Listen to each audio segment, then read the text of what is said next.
As competitive a level as you could hope to find in the United Kingdom. Some of the top players in the country coming down here for this 5-round tournament that we have going on for you here. This is the start of round 2, so still plenty to play for. We're going to have 3 rounds for you today, the deciding final 2 rounds coming along tomorrow. And before we get into the game itself, I'm here with Matt from Angelcore. We're going to be bringing you commentary throughout the weekend. Let's talk a little bit about just some of the basic bits and pieces about how this weekend goes, because every tournament has its own pack, every set of pack has its own little foibles in terms of how things work, and there are a few specifics that are important for the viewers to just understand before we get into this game. Yeah, sure. So for those of you that didn't watch Game 1 and are just joining us after lunchtime, so AOS 2 has brought us many new things. One of the major things that's being taken up by the match play community is the new additions of realms. So this pack is jumping on top of that. So every game today will take place in a different realm. First round was Giran, and we are now on to Shaiish, which I've been told is the realm of death. There's a lot of death here this weekend. Yeah, there is a lot of death. There's significant, probably about a third of the field is playing death armies. But this is the realm of death itself.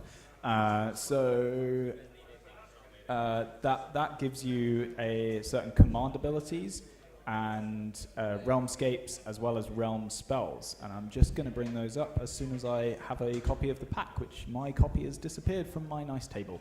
To let you guys know exactly what is happening in the realm of Shaiish. So we start with the actual realmscape itself. So this is what is affecting the whole table, the battlefield, the terrain itself.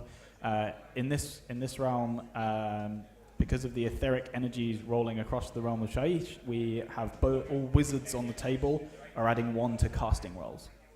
All right, so that could be pretty good if you've got powerful spellcasters. I mean, Nagash can cast things pretty well anyway, but does that count for Nagash's? It's on the natural roll that he doubles things up if you get a high number? That is only on the actual natural roll, so it doesn't affect that at all.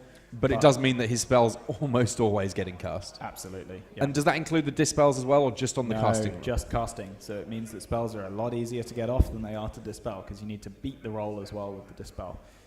So in addition, in this game, all of those wizards, not only with their +1 to cast, they are also going to get to cast the realm spell itself. In this case, it's Pull of Doom, which lets you pick an enemy unit within 18 inches of the caster, and you subtract 2 to the bravery characteristic of that unit. That's basically going to help to make units run away. Yeah, Battle Shock becomes a lot scarier when your bravery is super low. Yeah, I don't think we're going to see it too much. If I'm perfectly honest, I think it's one of the weaker realm spells. But thanks to if people have loads of casters and have a couple of spells that they have left to cast with, then I mean 2 extra models running away can sometimes make a huge difference, especially on elite units. As we'll see later, Jimbo's units of Colonel Hunters, for example, very high bravery. They lose 1 model. If they've got -2, they can suddenly actually run away and lose an extra high wound model. So I've just brought up the deployment overlay that we've got here. We've got Jimbo, Warth, and Dan White. They both won their round 1 and got pretty decent scores, I believe. Very decisive, yeah. These are the 2 leaders of the tournament at the moment. And so we're going to get a chance to see them playing off against each other. On the top of our screen, Jimbo, you can see he's already put down a number of Wildwoods. That's because we have got some Sylvaneth there on the top of our screen, and there's already grave sites been thrown around as well, because we saw them last round, we're going to see them this round, we're potentially going to see them quite a bit in this tournament, because they're probably the most represented of all of the armies here. We have Death. Yeah, there are more Order players, but Order is a more varied field. The 7 Death lists that we have, there's a lot more in common between those 7 compared to how much there is in common between the 10 Order armies that are around. 10 Order armies, I don't think there's any 2 that overlap very much at all. So, what is the scenario that we find ourselves facing here? Because I've got my deployment on here.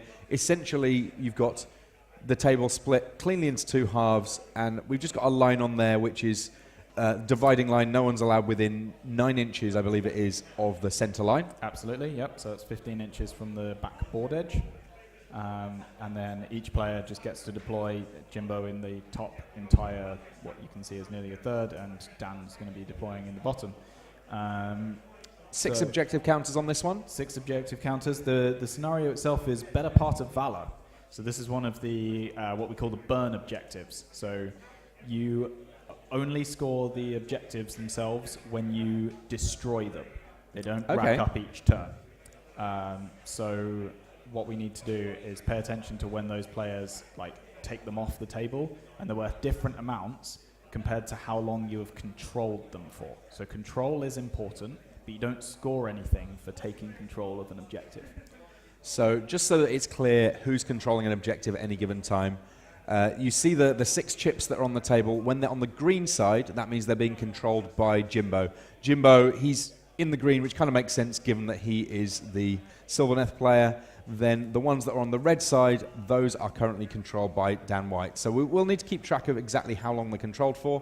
We've also got a big green die and a big red die on the table. They're 20-sided die. You don't normally see them in Age of Sigmar. We're just using them to keep track of command points, because command point ability is one of the big updates to Age of Sigmar 2 that is going to have a big impact over the course of this tournament. Yep. So you can see Jimbo on the left starting with 2 command points. So he's 100 points down in terms of lists that he's taken.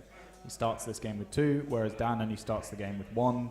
Relatively standard for death lists at the moment, to just start 50 points down and have 1 point left over just for that inspiring presence on your big blocks of units. Just in terms of how you do actually get some points in this. If you have controlled an objective for just a single turn, when you burn it, it's just 1 point. If you've controlled that objective for 2 turns, so since the end of your last turn, then you get 2 points. If you've controlled it for 3 or 4 turns, then if you've turn before lost. So if you controlled it for 3 turns, then you get 4 points.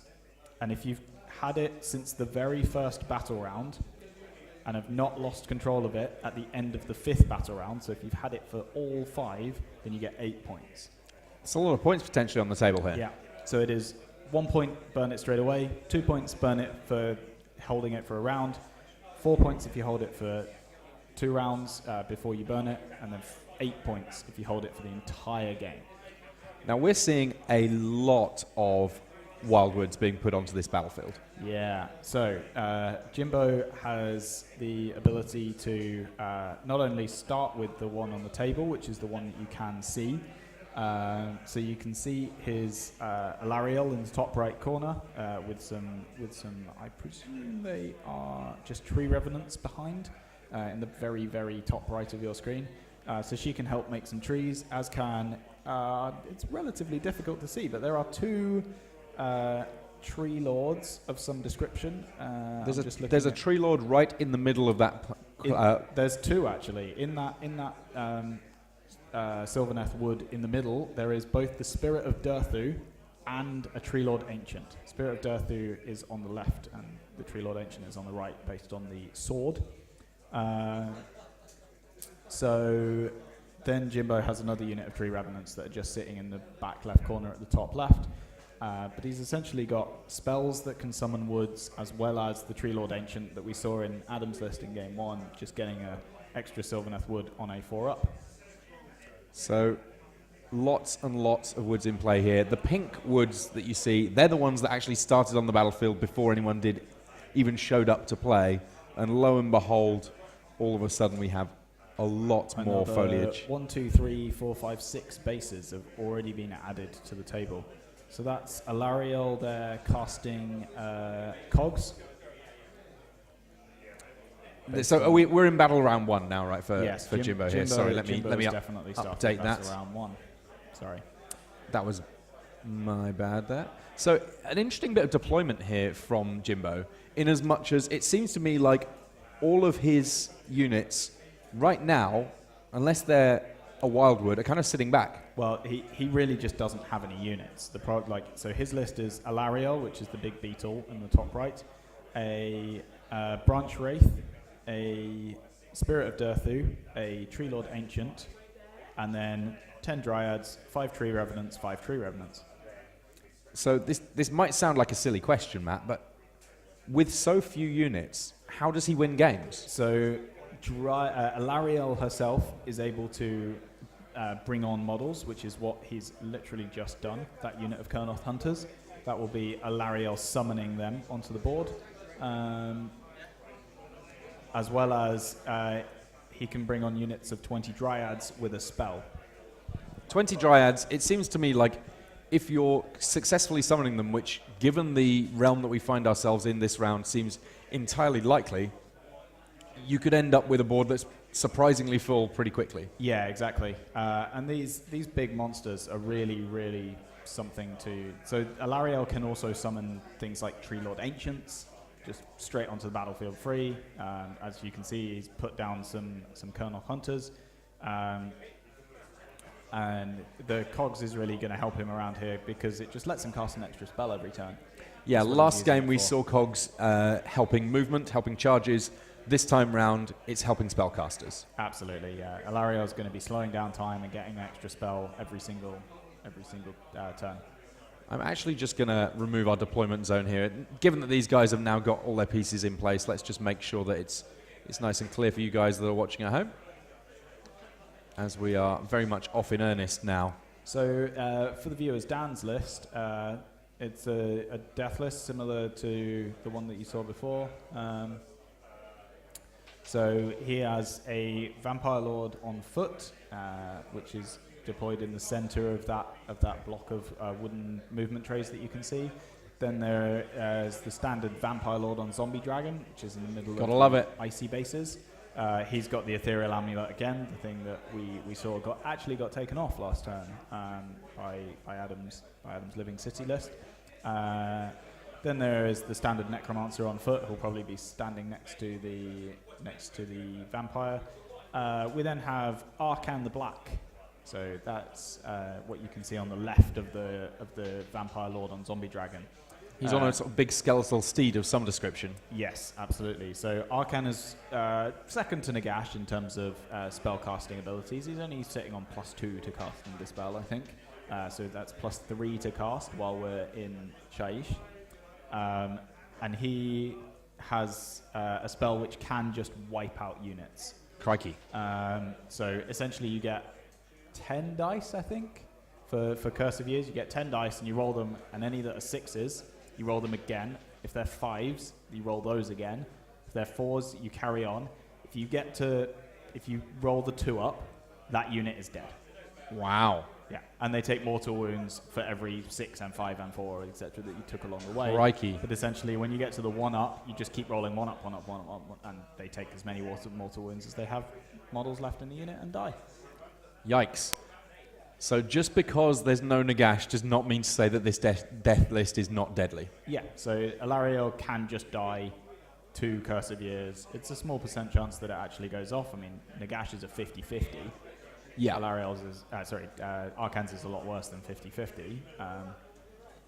But in addition, Dan's sitting on 30 Graveguard, which must be the unit that's surrounding... Yeah, it must be the unit that's surrounding the Vampire Lord and the Zombie Dragon. Then there's 5 Direwolves, which you can see on the flanks, and a unit of 30 Grimghast Reapers, which I think are surrounding the Arcan and Vampire Lord and Zombie Dragon. So Dan's done a pretty good job of shielding his characters here in these early turns. Yeah, absolutely. He seems to know exactly how to stop Alariel's pretty insane charges from coming off. I don't think Jimbo's going to be getting into any of the objectives on Dan's side this turn, but he's gonna put some stuff in front of each of his own and see this. Like we say, this one you'll see the points stay on 0 for quite a long time, probably. Well, there's a strong incentive to sit on an objective for a little while. Yeah, I mean, so if you can go and take one of your opponent's ones on one of the flanks and you know that they're going to take it back, then you might as well burn it right then and there. Yeah, this is not going to be a game where we see something like in round 1 where people were Racking fighting points. back and forth over an objective. Yeah, this is kind of... There will be 6 changes to the score during this game. and it's about who takes advantage of those changes to the score the best, and usually whether somebody can hold on to one of the objectives for the full 5 turns. That 8 points makes a massive difference. Very difficult to come back from, I would imagine. Exactly, yeah. So just holding one objective for 5 turns is worth holding 2 of the other ones for 3 turns. It's really, really, really strong. So here we see a fair amount of Dryads positioned so all over the place. That's the unit of summoned Dryads that have just come in on that wood to the left. So Jimbo already making up for his lack of models, just adding more and more and more onto the table. I'm actually just going to bring up the Warhammer app and check exactly what Alariel can summon. Yeah, there's a lot of potential in summoning. Summoning, of course, one of the things that changed with AOS 2. Yeah, absolutely. So now you just don't pay any points at all for summoning. So everything that Jimbo is now adding to his army, completely free. Now, the summoned unit's obviously very good at killing. They can contest objectives just as fine as anything else. They will not impact on ability to score secondary objectives, though. No, yes. So Jimbo needs to be well aware that, but in a similar manner, like killing them doesn't make any difference. Fair enough. Yes.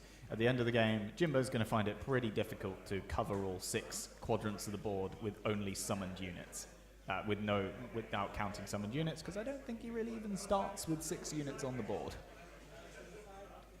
So as things stand, looks like we might see a relatively sort of slow and steady from Jimbo in these early turns. Yeah. He has got the potential for these scary charges with Alariel. Let's see what he wants to do with that. Alariel, while again she is a big caster, she fights hard. That beetle can do 5 wounds with each of its great antler attacks. And that's a flat 5, isn't it? We're not talking about having to roll high. Nope.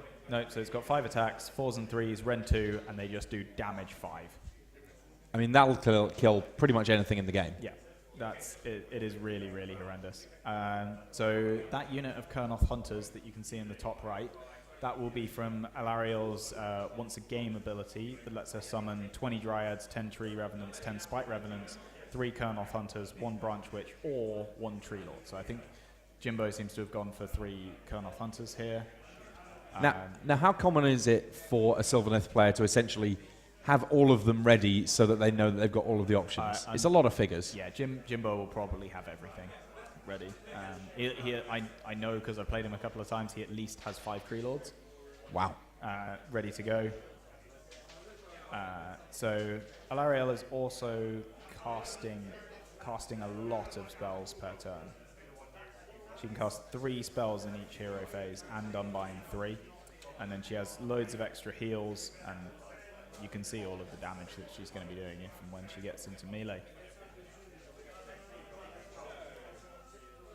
I must admit, I'm kind of intrigued to see how this game plays out in terms of whether or not you kind of send a big strike force against one of your opponent's objectives and then just enough back to hold your own, or if there's sort of different counterplay based on these.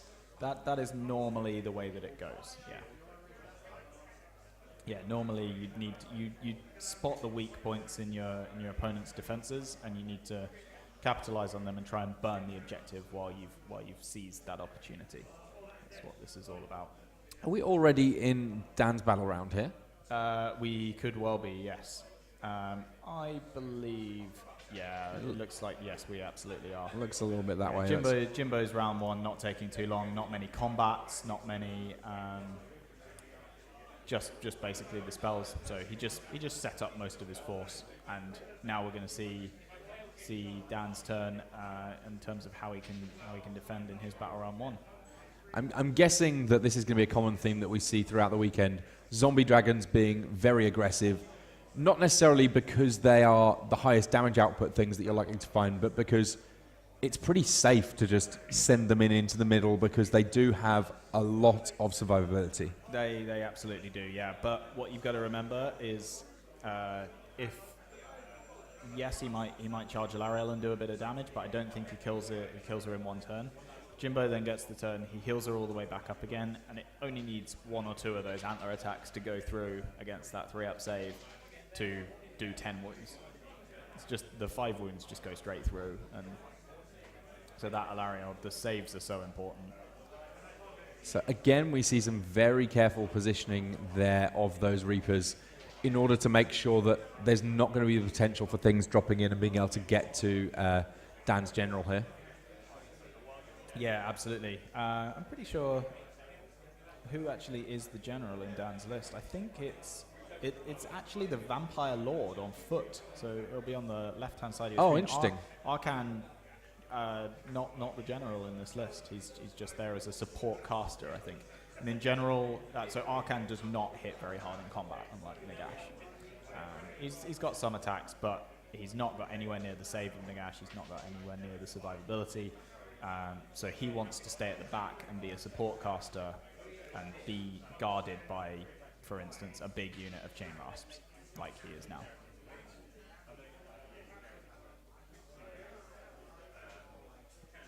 Dire Wolves just gradually inching their way forward here. Yeah. See, this could let Jimbo get charge off and pull him in, but at least it keeps Jimbo away from the objective, I think is the plan there. Yeah, objective play is so important in these games. Yeah, so they couldn't have stayed where they were because it could have let the Dryads on the left and the Kurnoth Hunters on the right get into the Dire Wolves with a charge and then score the objective. Whereas pushing them just in front, yes, you can now charge them and kill them all, but you won't score the objective that turn. Now, how close do you have to be to an objective to claim it? 6 inches in pretty much all of the scenarios. There's a couple that are very slightly different, and they're 3 instead. But and that's 6 from the centre, because obviously we're using poker chips here that are about an inch or so across. It makes it easier for us to all see them on the stream. Yep. But technically speaking, it's a very small point that you need to be within 6 inches of. The infinitesimally small point, which is difficult to show on a stream. So we thought poker chips is probably better.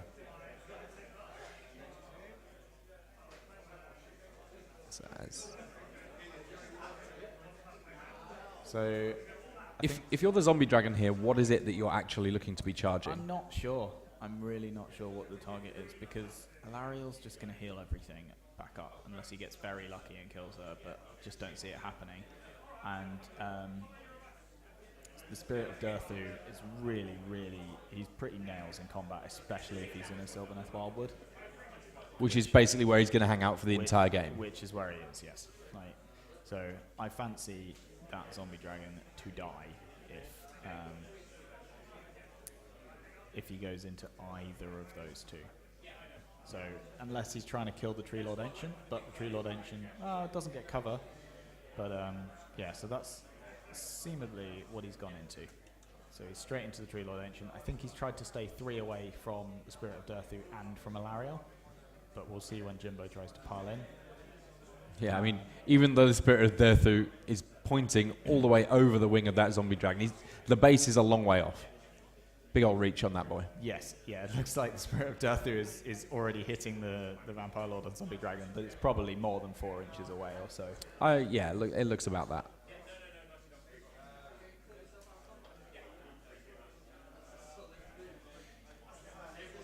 Cool. Yeah, it looks like it is the Tree Lord Ancient that's being gone for here. So that's some saves from the Tree Lord Ancient. I mean, they just like being in the woods, so I don't we all? That they will be fine.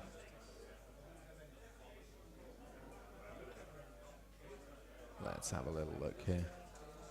Yeah, just a single wound there, knocked off the Ancient, and it doesn't really seem like it's going to be good enough here. No, I mean, Alariel's just going to heal up anything that happens here, I think.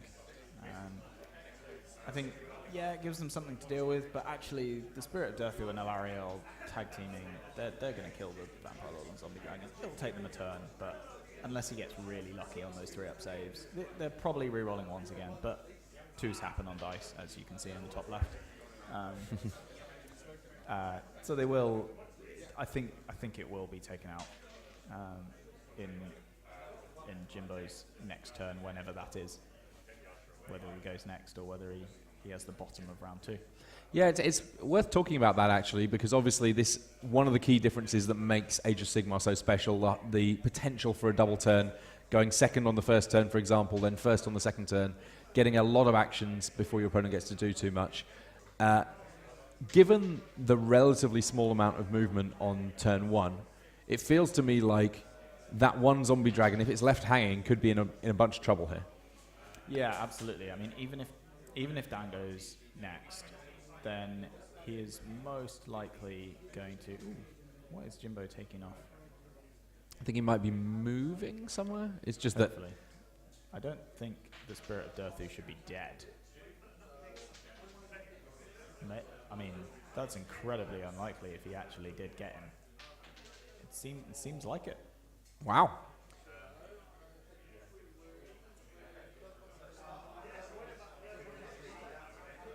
Big turn for Dan White there, if that's the case. If he's taken off the Spirit of Durthu in one go.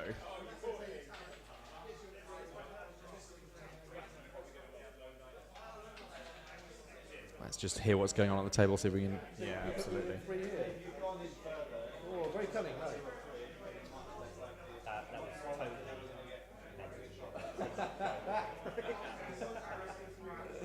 Brilliant. Cool. let's lead up. We do need priority. I challenge you to be a magnificent 1. 2. Well, you did. I'm going to take the double turn. You go for it, sir. So, and back to 1 command point. I sort of want to burn it on him just to... Alariel, how good is she at surviving? What, so she'll be on saves at the moment. Okay. She's on 3 up. She's got 16 wounds. And I get to heal loads of wounds in my own turn. Basically. So I'm not going to kill her. So she's pretty good at surviving there. She's good at taking out hordes. She's good at taking out lords. Hordes. Oh, hordes. There. I sort of need her dead very soon. She's like the linchpin of the whole army. Durthu's got a bonus. He's choppy, so kids are going to take out that. But without that, I'm going to struggle. So. That's good to hear. So, Dreadnought missing. Kind of a nice feature of Age of Sigmar, the fact that the players quite happy to give a little bit of info to their opponents just about how their armies work. It's a pretty friendly atmosphere that we've got here in East London as these players are getting into their round 2. These guys have been around the block often enough that they're not going to sort of try and trick their opponents and just not let them know what's going on. No, I think that's been a really important part of the AOF scene. Is that yes, these players are both playing to win, and in general, they're definitely there to get the win out of the game. But it's not at any kind of detriment to the enjoyment of your opponent. It's always very important to make sure that both players enjoy themselves, and the scene is currently, I think, as strong as it's ever been. In order to get the best games out of it that you possibly can. It's been really, really good for a number of years now, and I think AOS 2 is only ever, like, as it gets bigger and bigger, it's staying with the same sort of community feel that it had near the start. And I like the fact that we've got these as secondary objectives here. That means that even if we have games that potentially in other circumstances might be kind of a bit of a blowout, they do get played through to a number more turns, so you end up with a good long game, 5 good long games. That's a good weekend. Yeah, I think everybody in round 1 got some points out of the game. Excellent. So yes, some people round 1 is generally more of a mix-up because you've got random pairings, but I think even with that case. There's enough people that manage to get some points out of the game that mean that you just got to play 3 or 4 rounds, even if it was a slightly unfair matchup in their favour. And now they get reasonably paired rounds for the rest of the game, for the rest of the weekend. So Daniel White, he's already dealt with one big tree. He's trying to figure out whether or not he can figure out how to get past Alariel. Alariel, of course, as stated by Jimbo, pretty much the linchpin of what he's got going on for his force. A tough one to kill, though, with just the zombie dragon. It might be that he needs to pile up a few extra bits and pieces there. He's kind of eyeing up some of these dryads on the left-hand side of the screen as well, though. Yeah, I'm not sure. So the Graveguard are going to hit really hard if and when they get in. So if they now go for it, they're gonna go pretty strong into those dryads on the left if that's the way that they end up going.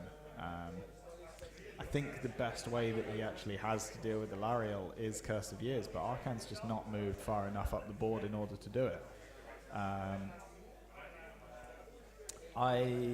Is it worth checking whether it's... cool. Is it worth checking this? Is this the double turn? Is that the question? Yeah, that's what this is. Yeah, I was just double checking it, but it looks like this is Dan taking Battle Round 2. So he's obviously done his hero phase. He's moving. So after that, the zombie dragon was the only thing that attacked in round 1. There's no burning in this, so there's no complex things to work out. So it just means that Dan won the roll off for priority, and he's now deciding on which way he needs to go. Now, there are some games where getting the double turn is just gigantic. It really can be sort of, if you have to sum up why you won or lost the game, it's, well, there was this double turn. Yeah. Right now, it doesn't look like that's so much the case.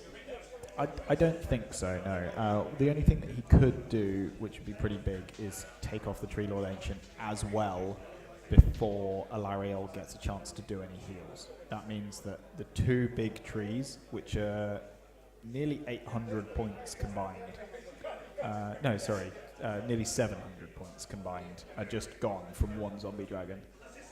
Because that is one way of kind of getting a feel for who's winning or losing in a game of AOS. You can start looking at, well, I used a 300-point unit to take off a 500-point unit, or whatever those numbers might be.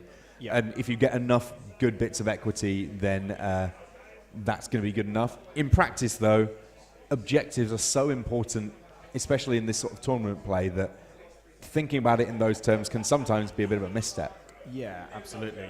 You can take off your entire opponent's army, and you still haven't got enough of the objectives. However, it looks like Dan is pushing towards that unit of dryads on the left-hand side, which might mean that he has just about enough stuff to, if he gets that charge off onto those dryads, then he's going to be able to get through onto Jimbo's back objective in later turns. He won't get there in this turn, but I think Jimbo's going to find it difficult to come back and get anything back onto that objective that you can see in the top left. So if Dan can really push on that left-hand side and burn Jimbo's objectives, then he only needs to hold on to his 3.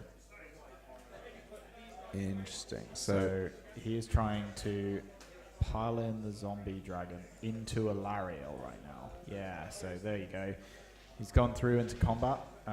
There won't be many spells just because nothing is really in range. And again, we have a death list, very little shooting. So yeah, just saying the zombie dragon can't actually go in the spaces where the trees would be. So he should still get all of his attacks on Alariel. I'm not sure how much damage he's going to be doing to Alariel. Just bringing her up. She's got a 3-up save, and I think she's got Mystic Shield on her. She has, yeah. So let's listen on the table here and see if we can get a little bit of this combat.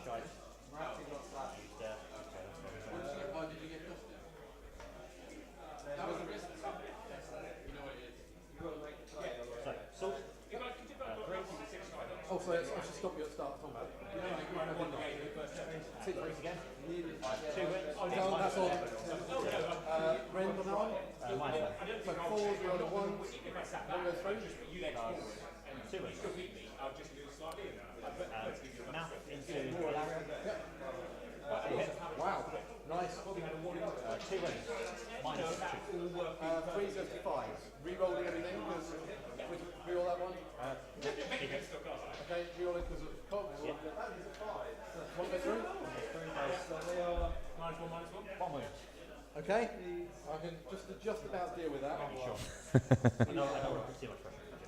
Jimbo unafraid of the single wound. yeah, Alariel being able to heal about 2d3 a turn. Crikey. Yeah, it's good. So 4 at -1. I mean, we've seen a lot of the sort of big exemplars of their different factions. Nagash of Chaos, of course. Alariel, one of the real big hitters on the other side of things. Don't know whether or not we've got any Archeons this weekend. No Archeons this weekend. It just doesn't seem to be quite as strong at the Start with moment. the beetle. So this is where Alariel's Beetle can just get the 5 wounds straight through on the Zombie Dragon. That'll be pretty huge. I'm not sure why Dan let Alariel into combat. He only did Actually, let's start with this guy. 3 wounds in total. So Is he still? All mine done. So. Yeah. No, so might make I think that might have been a slight mistake. All right, so attacks back from the Beetle. We know that these could do Could do crazy 5, but amounts I of think damage. the Tree Lord Ancient is attacking first, just for the sake of it. It's not got anything better to do at the moment. No, I mean all of Dan's combats are done. The charge didn't go off, as you can see on the left-hand side on the Dryads. So yeah, it's tough to call at the moment. Yeah, I mean, if it works out that all of this Zombie Dragon has achieved is to hold up Alariel for a turn and kill off one of Jimbo's characters, is that good enough? I mean, the Spirit of Death is very good, and he's cheaper than the Zombie Dragon. But maybe he's just there to hold up Alariel for a bit. Yeah, I guess as long as Alariel's back there, like she is something that can very happily on her own Walk through a lot of that army. Yeah. and just sort of go, you know, that objective that you were spending so much time trying to hold up with the intention of burning, yomp, just get you. I mean, she's also very, very fast. It's a 16-inch move on the Beetle with fly. So it can easily jump over the top of all of that. And we just want to see whether the Beetle's not done very well there, I don't think.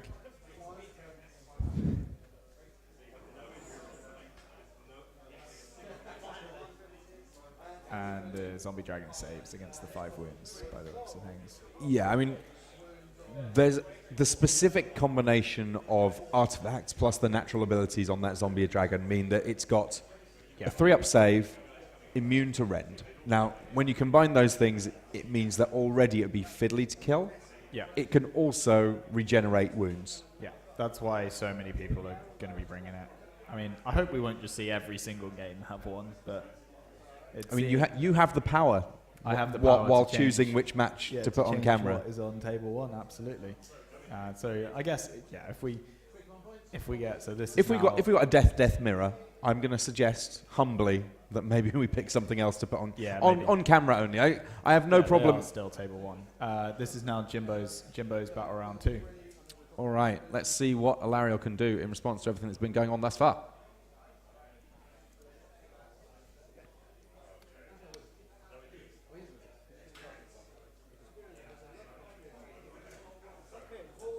Okay, so Jimbo there first just double checking what wizards were around, so which things might be able to try and dispel what he's got going on in the hero phase. Yeah, I think it's just the Vampire Lord on Zombie Dragon based on the distance that Arcan is away. But so Alariel, I think she only adds 1 to her casting attempts. Maybe she doesn't even add 1. That's very lovely. Yeah, she's not. I mean, she casts a lot of spells, but she doesn't add anything really, apart from the fact that we're playing in Shaiish. That lets you add an extra 1. Do you want to do that this turn? No. Jimbo, you can see Jimbo's checklist of things to remember. So that's not a rule sheet. That's No. literally. Hero phase. Have I done this thing? Have I done this thing? Have I done this thing? That's really smart. Yeah, movement. Have I done this thing? Because there's nothing to say that you can't have just No, just prompt. a little reminder of the things. I mean, I've seen games lost to forgetting to cast cogs, Yeah. or forgetting to do something relatively small, but ultimately important. Yep. Jimbo seems to be forgetting the +1 to cast. It's not on his sheet because it wouldn't be relevant every single game. Yeah, I'm not. We're not interrupting game 1 for any reason, so they can keep playing. So it's actually a rule, yeah. So 5 up. Nope, nothing happens. What's the limit? So that's the special. Yeah, the special Sylvaneth ability where if he casts the spell off, if he gets the spell off successfully, then he can activate a Sylvaneth wood near him on a 5-up. That means that all units that are in the Sylvaneth wood that are not Sylvaneth will be taking D3 mortal wounds. That seems pretty good when you've got a zombie dragon all up in your turf. Yep. So, I mean, it's only on a 5-up, so it didn't go off in this case, but it's a nice little extra bit. I'll try and stop it with the Vampire Lord on top dragon. On 7, so yeah, that's it. Goes off. Roll 7 dice. 7 dice to him. E6 and mortal wound. 1.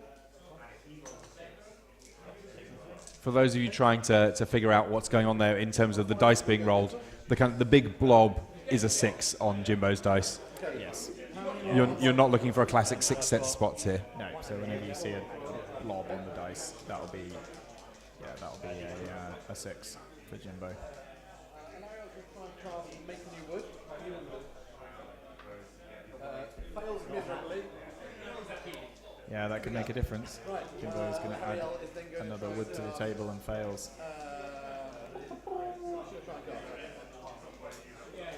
Metamorphosis into this guy. It's got the same thing as the mortal wound thing, it's 4 dice.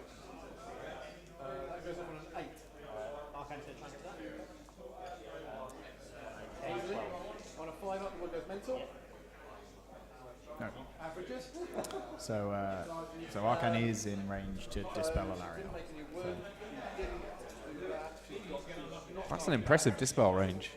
Well, all of AOS is now 30-inch instead of the old 18.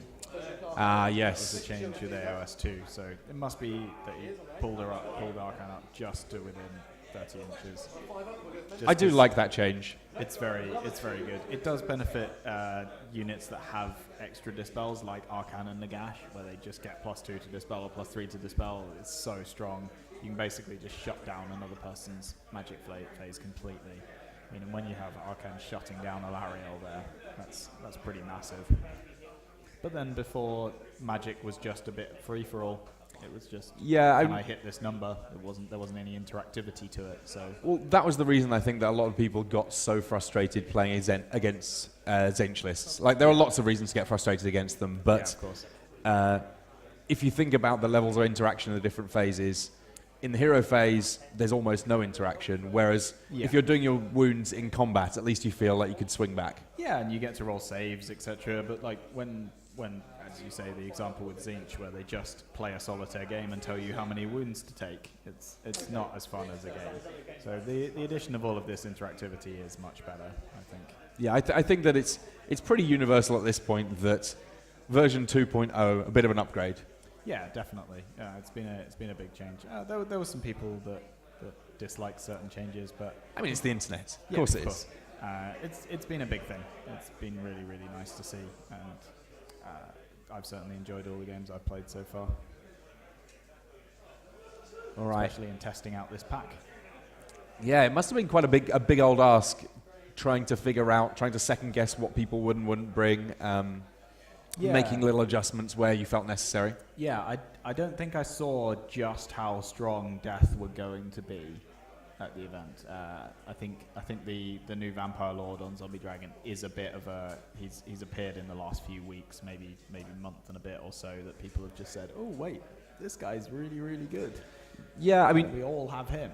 Yeah, I think that it's the Ethereal Amulet to me that really pushes him over the top. Yeah, it absolutely is the Ethereal Amulet only. And a lot of the battalions have disappeared. We can see Jimbo here has 2, the Household Battalion and Null Wargrove, I think. Yes. Yep.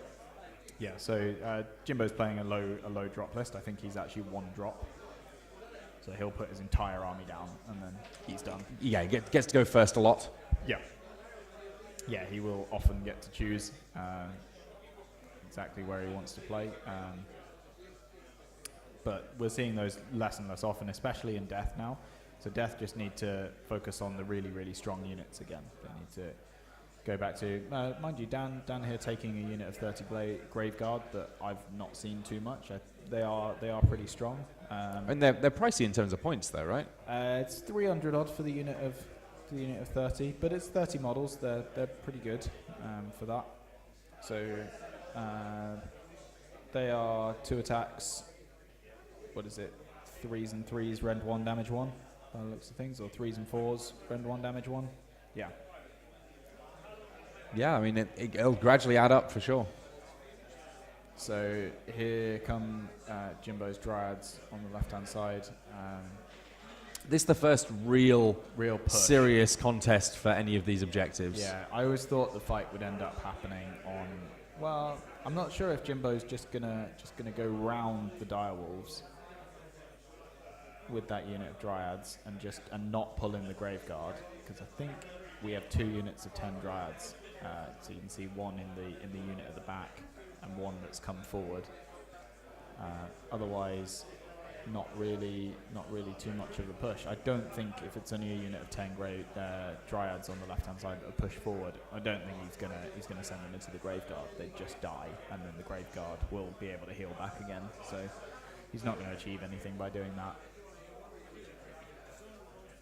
And this, I guess, one of the ways to play against death is to say, killing your guys off, or killing your infantry off at least, is not necessarily a winning strategy in the long run, because they can come back. Yeah. Let's focus on objectives and force you to push the tempo in other ways. Yeah, this is absolutely an objective-based game. You saw what happened in Battle Round 1 when the unit of 20 Grimghast Reapers came back onto the board and essentially made it an incredibly close game again. If you kill some of the death stuff right at the start, then they can just come back and have more of an impact later on in the game. Here we see Jimbo. Yeah, like I thought, he's making sure that his Dryads stay outside of 3 of the Graveguard. He's not pulling in that unit of Graveguard into the combat. And even if that means that he's got a few fewer Dryads to be able to hit with. He will have less, which I think means he doesn't kill all of those direwolves. He is at least not losing the Dryads for no reason. Now, if you're Dan and you're kind of planning the way that you're hoping for the following rounds to go, is there a temptation to break the loop that you've got around your general a little bit there just to close the door on being able to get to that bottom left objective? Do you mean Jimbo's top left objective, or do you mean I'm thinking defending? about defending your own objective. Yeah, that's sort of the decision that Dan's going to have to make here. Does he go full defensive and make sure that he keeps that home objective, or does he push the unit of 30 Graveguard hard up and try and take Jimbo's one, which looks relatively undefended, out? Yeah, it seems to me like the Graveguard ought to be up against the unit of Dryads that are there. So that is the zombie dragon taken out. That, I presume, was Alariel just getting some of the beetle attacks through. Doesn't take very many to get through I to think finish 2 of things them off. went through and it just straight off. As soon as you roll 2 2s again, like I said earlier, that just means it's gone. And now Alariel freed up, and potentially the right flank for Dan looking a little bit thin on the ground compared to what Jimbo might be able to put forth on the subsequent Jimbo turns. has those 3 Kernoth Hunters that he summoned from an Alariel at the start of the game. So they are sort of working their way sneakily behind that massive tower that we have on table 1 around to see if they can take off the direwolves. And one of the types of play that I love in Age of Sigmar is, firstly, there are these very, very big, impressive-looking figures that typically are incredibly powerful. But personally, I really like it when it works out that you can do some sneaky things where your big model is almost a distraction while you've got the real workers going about winning the game. Yeah, absolutely. I'd say maybe once Alariel's done her job and summoned the stuff that she needs to summon and done the healing, maybe she can then just be thrown away. I think she's a pretty important linchpin in the list towards the initial turns, but she's more throwaway towards turns 4 or 5 in the bottom turns when we start to try and burn some of these objectives off the table. So you can see 2 rounds of holding so far. Both players no impact on the other players' objectives. They're just sort of fighting in the middle. It seems like those direwolves haven't really done much to the Dryads in this combat, but making it more difficult for the Graveguard to push forwards. I think smart play from Jimbo, sort of using a in effect free or summoned unit of 10 Dryads to just make Dan make some more difficult decisions on that left-hand flank. And he's got kind of a zone defense going on that, because he's got 2 lines of Dryads to potentially defend his objective there, he can afford to send one of them forward. Yeah. And it'll mean that he's got plenty of kind of early warning if that objective is actually under any real threat. Yeah. Yeah, and he's every turn he's trying to summon another 10, so he could be getting an extra unit of 10 every single turn. And if that happens, it is going to be difficult for Dan to be able to do anything on that left flank. Yeah. Yeah, if he has 10 after 10 after 10 after 10, just slowly walking their way down that flank, I think it's going to be relatively difficult. Because that's the only thing that Death can't do. So the Sylvaneth, they add loads and loads of models near the start, and then, as you can see, Jimbo started with like nothing on the table, and now he's sent forward all of his free stuff. Death needs stuff to actually die in order to bring it back as summoning. So it's very different summoning mechanics for each of the armies that you can see here. Yeah, I love the variations on summoning that you see. I like the fact that it all keys off things that make sense for each individual army. Yeah, and we haven't really seen much of the chaos stuff. There's very, very few chaos players here today. That seems to be a faction that hasn't got much love at the moment. But there are some very funny things that you can do with Khorne lists, for example, which get summoning based on how many units have died on the field so far, and Slaanesh, etc. So every army now has its own unique way of summoning, rather than having the same thing for everyone, which I think is much better. Yeah, and it means that it doesn't sting in quite the same way, taking away what would normally be a big problem for other armies, that because you're not having to pay points for summoned units. If summoning was very, very powerful and everyone could do it, we would have some pretty strange games on our hands. Yeah. So I think this is Dan's battle round 3. So we've had our initiative. Once again, it doesn't feel to me like anyone has extended heavily enough that initiative rolls are really punishing just yet. No. We're rocketing through these rounds, though. We're playing to five battle rounds here. Yep. Absolutely. And these guys ostensibly about halfway through their game. Well, 2/5. Two rounds are done. We're just starting into battle round 3. So I think importantly for this burning objectives scenario, the later rounds are much more important. Whereas in the objectives where you rack up points, you really want to start racking up points early in the game. This one is more about playing defensively and correctly and seizing opportunities when you see them, rather than covering the entire board and splitting your force, etc., which we saw in the previous scenario. So the way that the scenarios work is really good for benefiting different types of lists, I think. Yeah, and it's not like people are getting to the table, rolling a dice and finding out what their scenario is. No. It is part of the packet that you know coming into this that each round will be a different scenario. Yes, and but I know the order. Yeah. The players don't know the order until about 15 minutes before the round. So they had no knowledge of they knew which 12 scenarios could happen, so they could write lists for those 12, but I think that's too broad for them to make any kind of preference.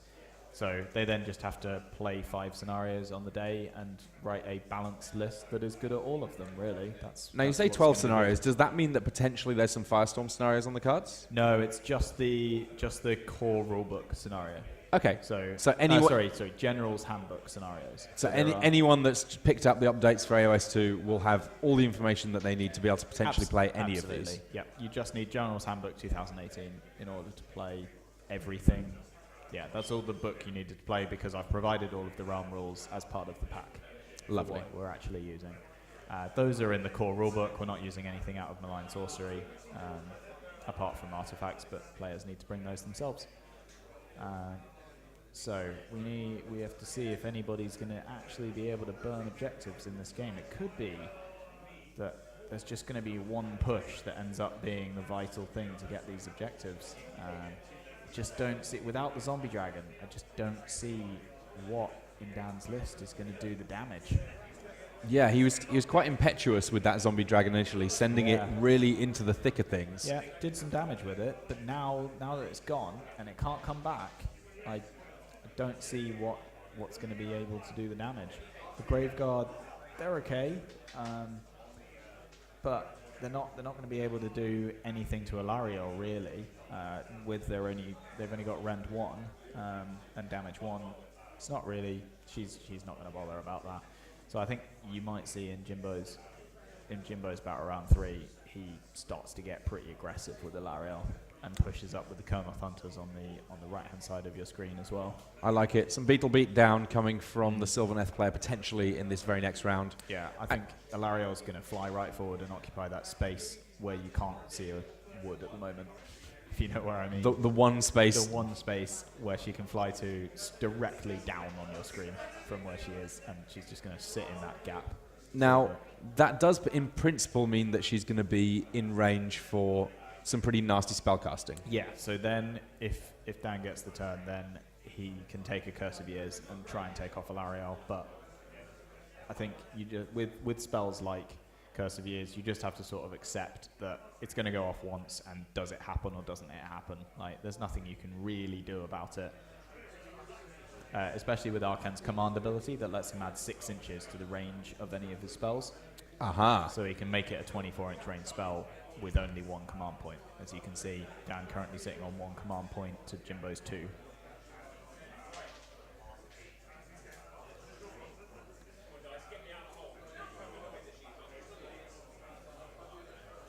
All right, these guys just double-checking the distances between some of these woods, figuring out which bases are going to fit there and which won't. Alariel, she pretty much demands a fairly hefty chunk of real estate if she's going to be able to sit down anywhere. Yeah, absolutely. But against that unit of Grimghasts, she does some serious damage. So if they're coming closer and closer, she's going to... I mean, I'd be surprised if she doesn't get charging them next turn. And it is a big old unit of Grimghast that we see here. Grimghast, another one that are in the Soul Wars box. Yep, absolutely. One of the battle line units. Are they battle line unit?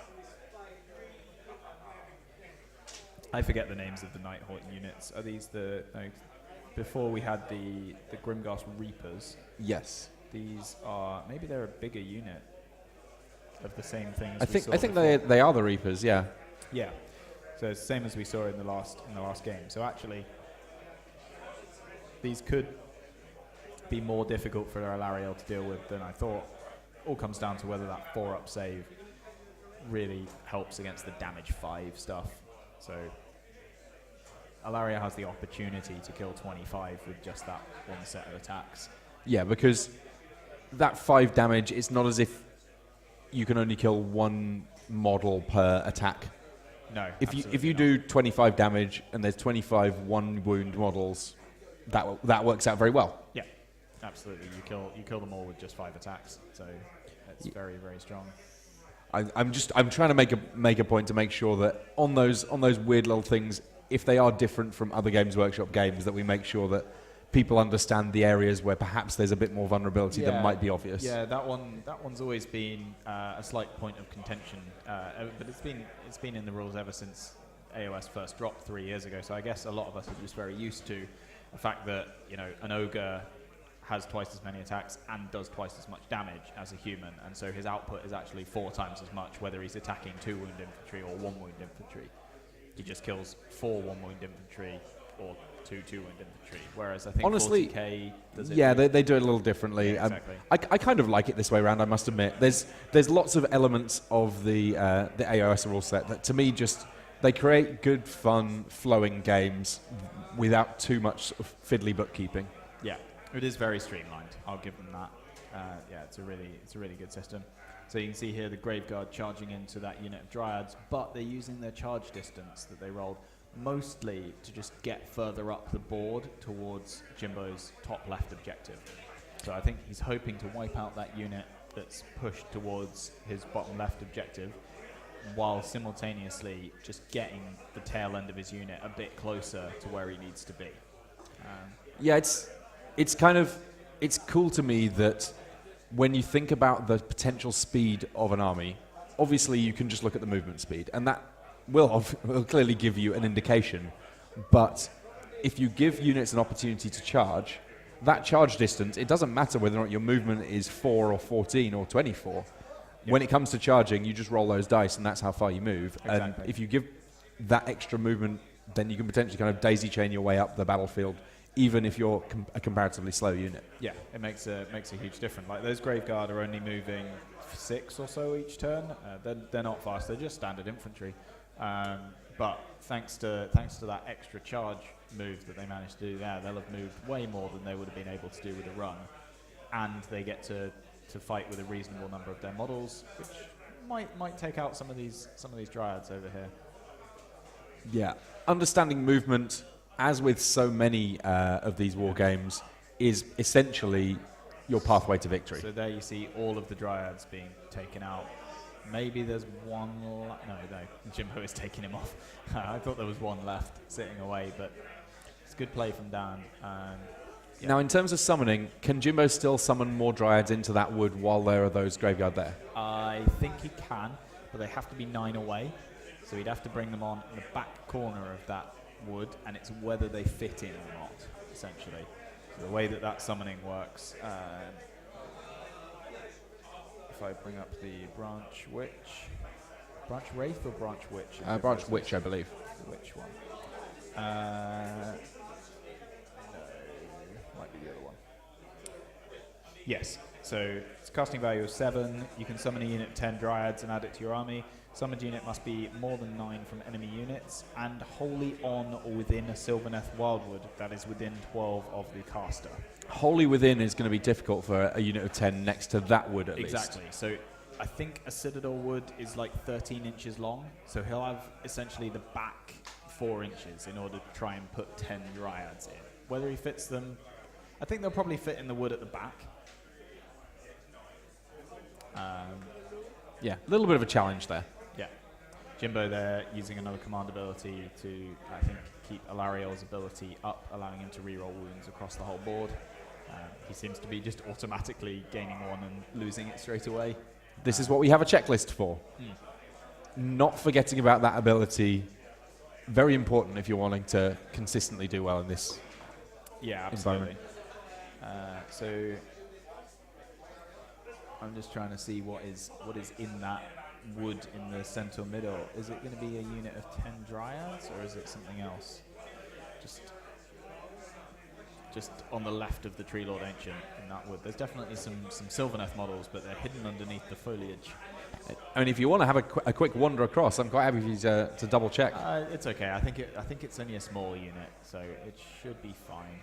But I'm trying to see where the Tree Revenants have disappeared. It's going to be the unit of Tree Revenants that started in the top left corner.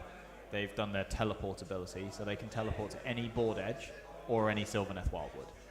Lovely stuff. So you can see why they just start in the back corners of the board, just so that they're as far out of the way as possible. Keep them secret, keep them safe. All right, so Dan's just seeing how much action he can get going here. Yeah.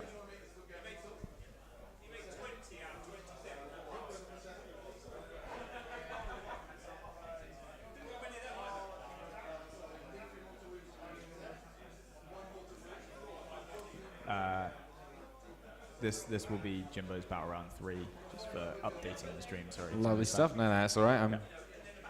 It's so we've still not got a crazy push onto any of the objectives. I think this left-hand side might be where the main fight is, but the right-hand side seems to be where we could see some burning of objectives soon. Those 3 Colonel Hunters could well get a big charge and get into those direwolves and have the ability to burn in just a single turn.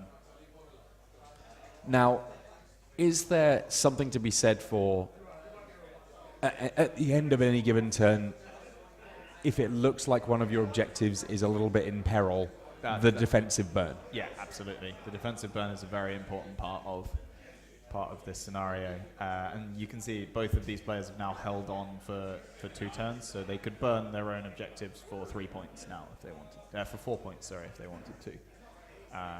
At the end of this turn. Dan obviously not burning either. He seems to be trying to hold on to see if he can keep 2 of his for the full 5. And Jimbo will probably be trying the same. So it will come down to whether Jimbo can push onto that bottom right objective this turn. I think that's the one where things are a little bit more available. Only having a unit of 5 dire wolves, not a big defensive unit, and that unit of Grimghast Reapers pretty important for keeping Arcan survivable. So they can't really do anything but keep Arcan and that objective around at the moment. Yeah, I mean, I suppose that there's something to be said for, at some point, those Reapers, if they need to suddenly switch gears, they can do a fair amount of damage in principle. Yeah, absolutely. They can suddenly come in, but I think keeping Arcan alive for the time being is top order. It's about now whether we see Alariel go for it and charge in. It's about round 3. We're an hour into the game. Yeah, we got plenty of time. There's I think absolutely loads of time. I see maybe Jimbo getting a bit restless and possibly going in. See, here's the Tree Revenants again, taking their teleport. So they get to go on near a table edge, and the Revenants seem insane. They're really, really strong. Because if they charge in here, assuming that they survive, I mean, there's 5 of them and 5 direwolves. Yeah, so he needs to kill 1 and not have any die. So he's doing exactly the same thing on this other side. This is what the Tree Revenants are basically designed to do. They're really, really good at this scenario. Because they also get to reroll 1 of the dice every turn, which when you have a 9-inch charge, you reroll the lower of your dice on the charge. So you roll a 6 and a 1. You can reroll the 1 into a 3, and you get in. Yeah, it seems to me like getting off that charge is easy enough. Now, there's cogs in play, but those cogs we believe are still on. I think they're still on extra casts for Alariel. Yeah, I don't think Jim. Maybe he changed them. I mean, to get these charges. This would be a good turn to. If you're going to do it, this would be the turn to do it. Yeah, the Tree Revenants don't hit very hard. They're not crazy strong. But Dan just sort of abandoning the back corners of his army there, allowing Jimbo to sort of teleport round the back and now attempt to take the scenario. It's going to be tough still. I don't think the Tree Revenants win a fight against Direwolves, but anything can happen here. Yeah, I mean, it's interesting because if it was just the 1 charge, then I'd say, well, you know what? They're the ones that get to roll their dice first. If you can take down a wolf or 2, then it becomes that much easier to survive the swings back. But if you're doing both charges, one of them inevitably will be going second. Well, I think if you make it in with one of them, then you just don't charge the other unit. Oh, I see. Interesting. So he's just got it there as an option. There you can see Alariel charging to pretty much exactly where I thought she was going to go. Now, in principle, into that gap, and she'd rather be just clipping into the Wildwood. Various benefits for the Sylvaneth of being in a Wildwood. Yeah, absolutely. There's a couple of things that make a difference, and Sylvaneth Wildwood still being like old deadly terrain, so that vampire dragon could have just died. Oh wow! Yeah, when it charged in, it did have to actually charge in, so could have just rolled a 1 and died. I think the Wildwoods still work like that. Now, Tree Lord Ancient just firmly planting itself right in the middle of the biggest patch of Wildwood there. Yep. That's sort of the job for that beast, I reckon, is to keep things defensive. Now, if you're Jimbo, you've got to feel fairly good about the fact that your opponent's army has a much more predictable speed. Yeah. It's hard to get caught out in quite the same way. Well, now that the Zombie Dragon Vampire Lord guy is dead, he's the really fast-moving asset in the death list.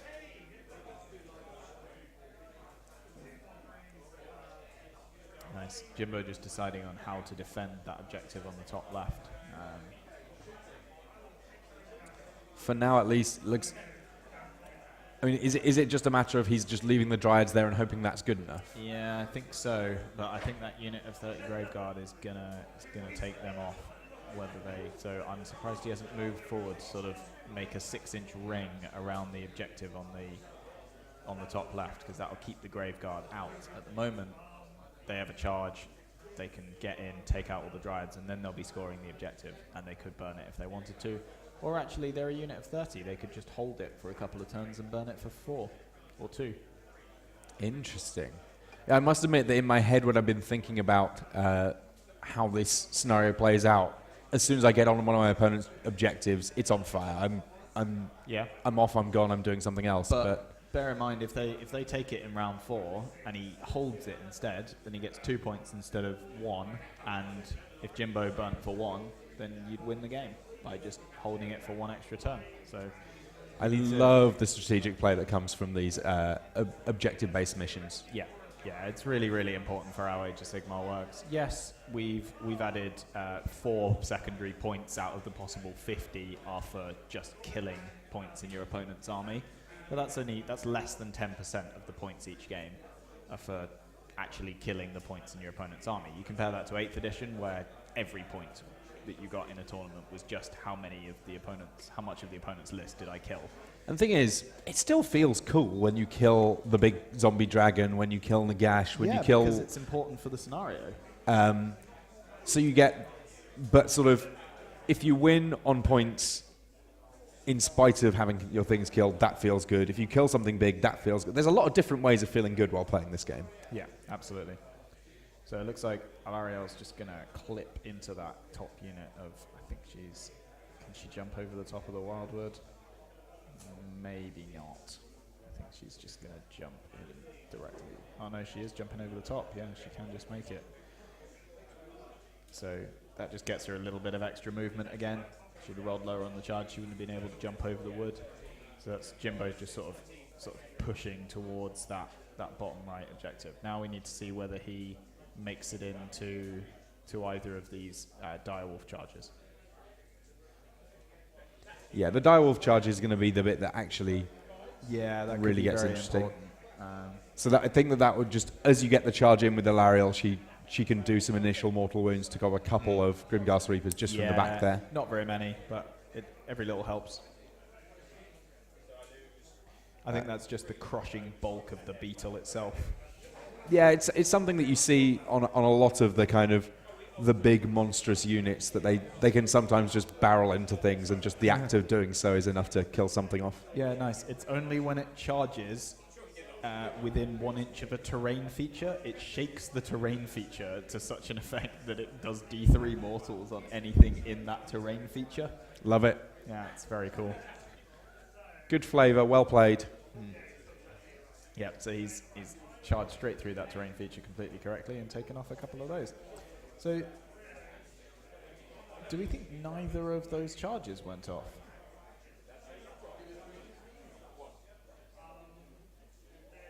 Yeah, looks like Alariel might be looking to pile in. Oh no, this is Dan's attacks back. So neither of those charges on the direwolves, either Jimbo didn't make them or he didn't even try. I don't see why you would teleport and then not try.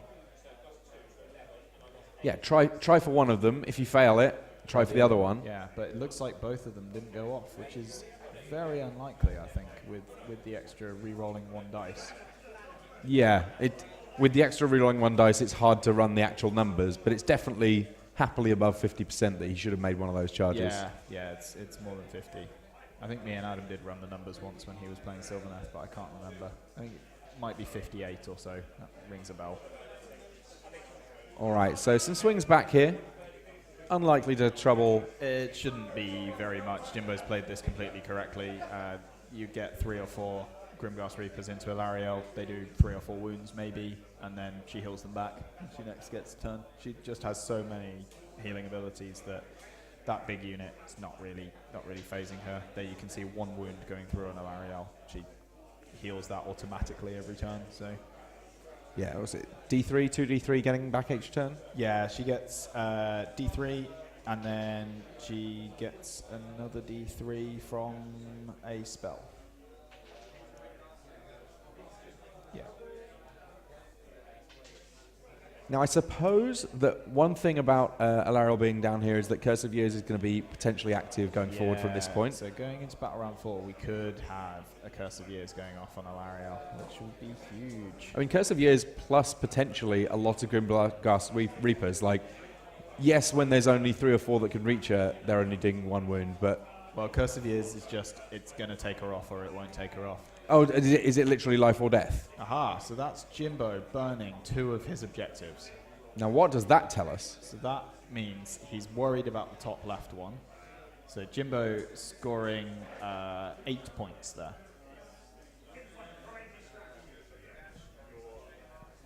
We'll be going into... Jimbo, you're 8. 8 points, Yeah, just confirming that. Yes, we are looking at 8 points for Jimbo just now. And then Dan still has all of his to play for. So Jimbo, the first to score in this scenario. Definitely, I don't really understand the one on the top right.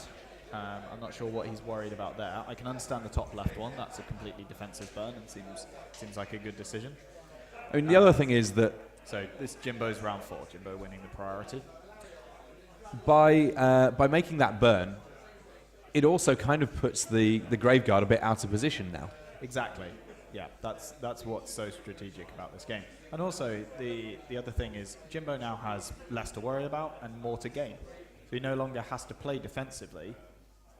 Yeah, suddenly we get the kind of aggressive play that we might see on turn 1 or 2 of a different scenario. You don't need to actually defend that top left one anymore. Those Dryads suddenly aren't defending anything, and they're just going to smash straight into whatever they can.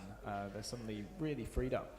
What I really don't understand is why he burnt the top right one. I feel like that one was pretty safe in general. I don't see the Dire Wolves getting there. Now we should see both units of Tree Revenants getting through and getting onto because they'll get to move and then charge. They should both be pretty easily able to get through onto the objectives on the bottom left and right of your screens. A little bit of casting in the hero phase here before we get onto the juicy business of movement. Yeah, I don't think so. It's just going to be Alariel healing a little bit, and then I think what we're going to see, Alariel unfortunately blocking off her own Kurnoth Hunters there.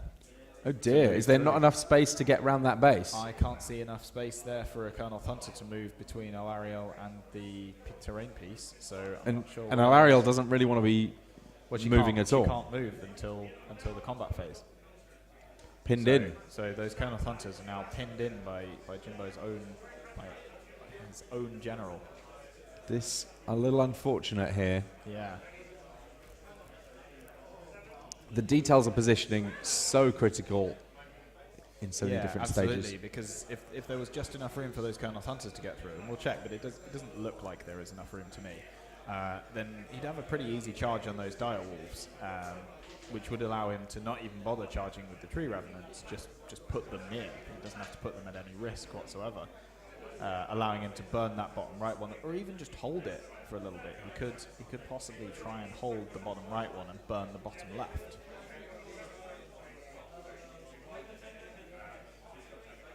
So I think Jimbo's risky, so he's going to try and hold his back middle one for the entire game, right until his battle round 5, which will be next turn. But Dan's still to take a turn before that happens. Dan, of course, we'll have to see what Jimbo does in terms of burning the bottom 3 objectives. That's going to be pretty important, because if he doesn't get any of them, then it's Dan's to just win it. Yeah, there's going to have to be a meaningful attack on some of these objectives, because Jimbo's hand kind of forced at this point by his own making. By his own making, absolutely. But it's his game to play, and he's decided what to do. Again, we're seeing a real lack of shooting in any of the lists. We saw Adams, one unit, do some shooting in the last 30 archers did a reasonable amount of damage. Yeah, did enough to take out Nagash, but I don't think we're going to see much shooting in the whole rest of the day. You can see there's 2 death lists with basically nothing, and this Sylvaneth list has nothing in the way of shooting. It's pretty much all about the combat at the moment, AOS 2. To be honest, I think I like the combat element the most out of all of the different... It's certainly more tactical. That's what I really like about it. It's because it's got a lot more movement involved and you have to make more decisions. It's not just, let's say, point and click from 24 inches away. Yeah. It's certainly got a lot more risk reward that you have to actually work out rather than shooting from 24 inches away. As I say, it's very little risk in that. So I think big fighty monsters are looking strong at the moment, as are massive hordes of stuff. So I mean, the other thing to be said for combat-related armies, given the pack, if you imagine either of the scenarios that we've played thus far, either this one or the one we had in round 1, because you ultimately need to go and take objectives. yeah, If you shoot someone off an objective, that objective is still being held by your opponent. yeah, absolutely. So if you've got, Caradron Overlords, for instance, and you've got a big unit of the Arcanaut Company, they only move 4 inches. Yes, they shoot at a 24-inch range and can take off people with skyhooks because they're really good. But then moving them 24 inches over the game is very difficult. They, in fact, without runs, don't run that far. And let's imagine that I had a unit of 5. I had some grots that were holding an objective. You kill them all. Until you come and take my objective, I still control it. It's still yours, absolutely. Yeah. So I think that's definitely an impact as to why shooting isn't as strong as before. So you can see Jimbo there teleporting those dryads out the way, effectively just completely wasting Dan's Graveguard move, which is really great. The dryads that were in the top left, Sylvaneth, Wildwood, have just teleported to the middle one to help guard his home objective, the one that he's trying to score for all 5 turns and get the full 8 points out of. I've really appreciated some of the movement tricks that Jimbo's been working with. So what is Alariel doing here? Is she taking a retreat to allow the Kernoth Hunters through? Yes, that's what's happening. I like that. Yeah, It's kind of a bold move that I don't think that everyone would have elected to make. Alariel retreating from combat, even though she's killing, I think she killed 10 or 12 of the Grimghast last turn, maybe 10. Those Grimghast's just not important to the ultimate result of this not game. Important to the game. He maybe could have retreated her back, but he's trying to He's trying to keep control of his objective in the middle that he's trying to hold for all 5 turns. So I can see why Alariel's gone that way. What I was thinking is if she went diagonally up and right, then she might be able to stay out of range of Curse of Years, which is a good option. But seems like sitting your giant beetle right in front of the objective that you want to hold for 5 turns, that seems like a pretty good call. So here we see the Kernoth Hunters coming into the unit of Direwolves in the corner, like I said. And these Hunters ought to be able to do enough, especially considering that look at who else is near that objective. There really doesn't need to be very much damage dealt here by Jimbo for him to be able to at least burn, if not take this objective. Yeah, he'll definitely take it for this turn. It'd be interesting to see whether he burns it immediately or whether he tries to hold it for an extra turn. I mean, that basically forces Dan's hand in that he would then have to use the Grimghasts to take out the units that are holding that objective. So he has burned it, and he has burned that one as well. So that was Jimbo burning both the objectives on the other side. So he gets 1 point for each of them. Is that correct? Yeah, absolutely. So that puts Jimbo up to 10 points. And effectively, as long as Jimbo holds that top middle objective, he has won this scenario. Yeah. In fact, is there any way that he can lose it? If he burns, he can't possibly lose. In fact, what he should do is burn his own home objective, and then just send everyone into them. If he burns his home objective, then he goes up by 4 to 14. Dan can only score maximum 8 of 8. points. And then it's just a matter of figuring out secondaries. So now they are indeed just playing out for the secondary points. So Jimbo taking the win. All right, well, let's talk through these secondaries, because obviously if the game is going to go on, it's important that we understand where there's potentially still points to be scored here. Yeah. So, Yeah. to begin with, if we divided this board into 6, each Square. each of those 6 squares, I might even try and draw those squares while you explain how they work. Yeah, 2 foot by 2 foot square. So if you imagine if you draw a horizontal line right through the middle and then split that into thirds vertically, then there'll be 6 squares on the board that are 2 foot by 2 foot. If you have a unit in one of those squares at the end of the game, you get a point for each of the squares. Both players can score each of the. While we sort out our stream. So both players, if both players have a unit in the top left corner, for example, they both do get 1 point. It's not majority models compared to your opponent. You're just scoring it by yourself. Then that's the only one that's movement based. There are 4 points available for each 450 points of your opponent's army that you killed. There you can see we've added approximate squares onto the board. They look pretty They're good. pretty close. Yep. So you can see at the moment most of the bottom 3. So Jimbo will be at the moment, for example, scoring the bottom right, the bottom left, not the top right because he doesn't have anything in that square, and not the top left because he doesn't have anything in that. So he'd be getting 3 points for that particular thing. So you might see Jimbo try and spread out some of his army, remembering that summoned units don't count. So those Kernoth hunters, they can't possibly score for these secondaries. So they wouldn't count if they moved, just up into that other unit, for example.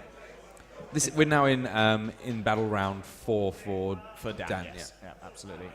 So in terms of other secondaries, for every 450 points of your opponent's army that you killed, ignoring summoned units again, you get 1 point, which is a maximum of 4. The reason we went for 450 is just because you can see a lot of people bringing 1950 or 1900 points of actual army that you can kill for the sake of command points. Yeah, it would be a shame to not be able to score full points just because your opponent built a weird list. Yeah, only brought 1900. For example, Jimbo here has brought 1900 points. That would just automatically deny somebody some points. So as long as they brought 1800, nobody is bringing less than 1900, I don't think, to any tournament at the moment, thanks to the rules that stopped stacking of command abilities where it was a bit broken. So the other things that you can score is if you have a battle line unit alive at the end of the game, you get 1 point for each of those, a maximum of 3. So Jimbo still has all 3 of his alive at the moment, scoring maximum for that. If you have a wizard or a hero with an artifact who is still alive, you can score maximum of 2.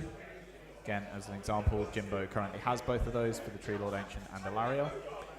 Table section we've gone through, points killed we've gone through. For every non-general hero that you kill, you get 1 point. I don't think... Jimbo's killed the Vampire Lord on Zombie Dragon, who wasn't the general, so he'd get 1 point for that, as an example. So he could go and get himself an extra point by, killing the Necromancer or Arcan or somebody that isn't the general. You then get 1 point if you kill the enemy general. And then you get a point for every spare command point that you have at the end of the game. That maxes at 2. So at the moment you can see Jimbo sitting on 2 command points on the left.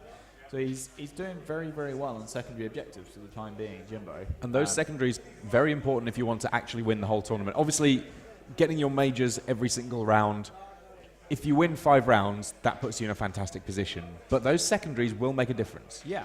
So they've made a massive, massive swing in terms of the spread of players from this first round. We can already see, Jimbo scoring 49.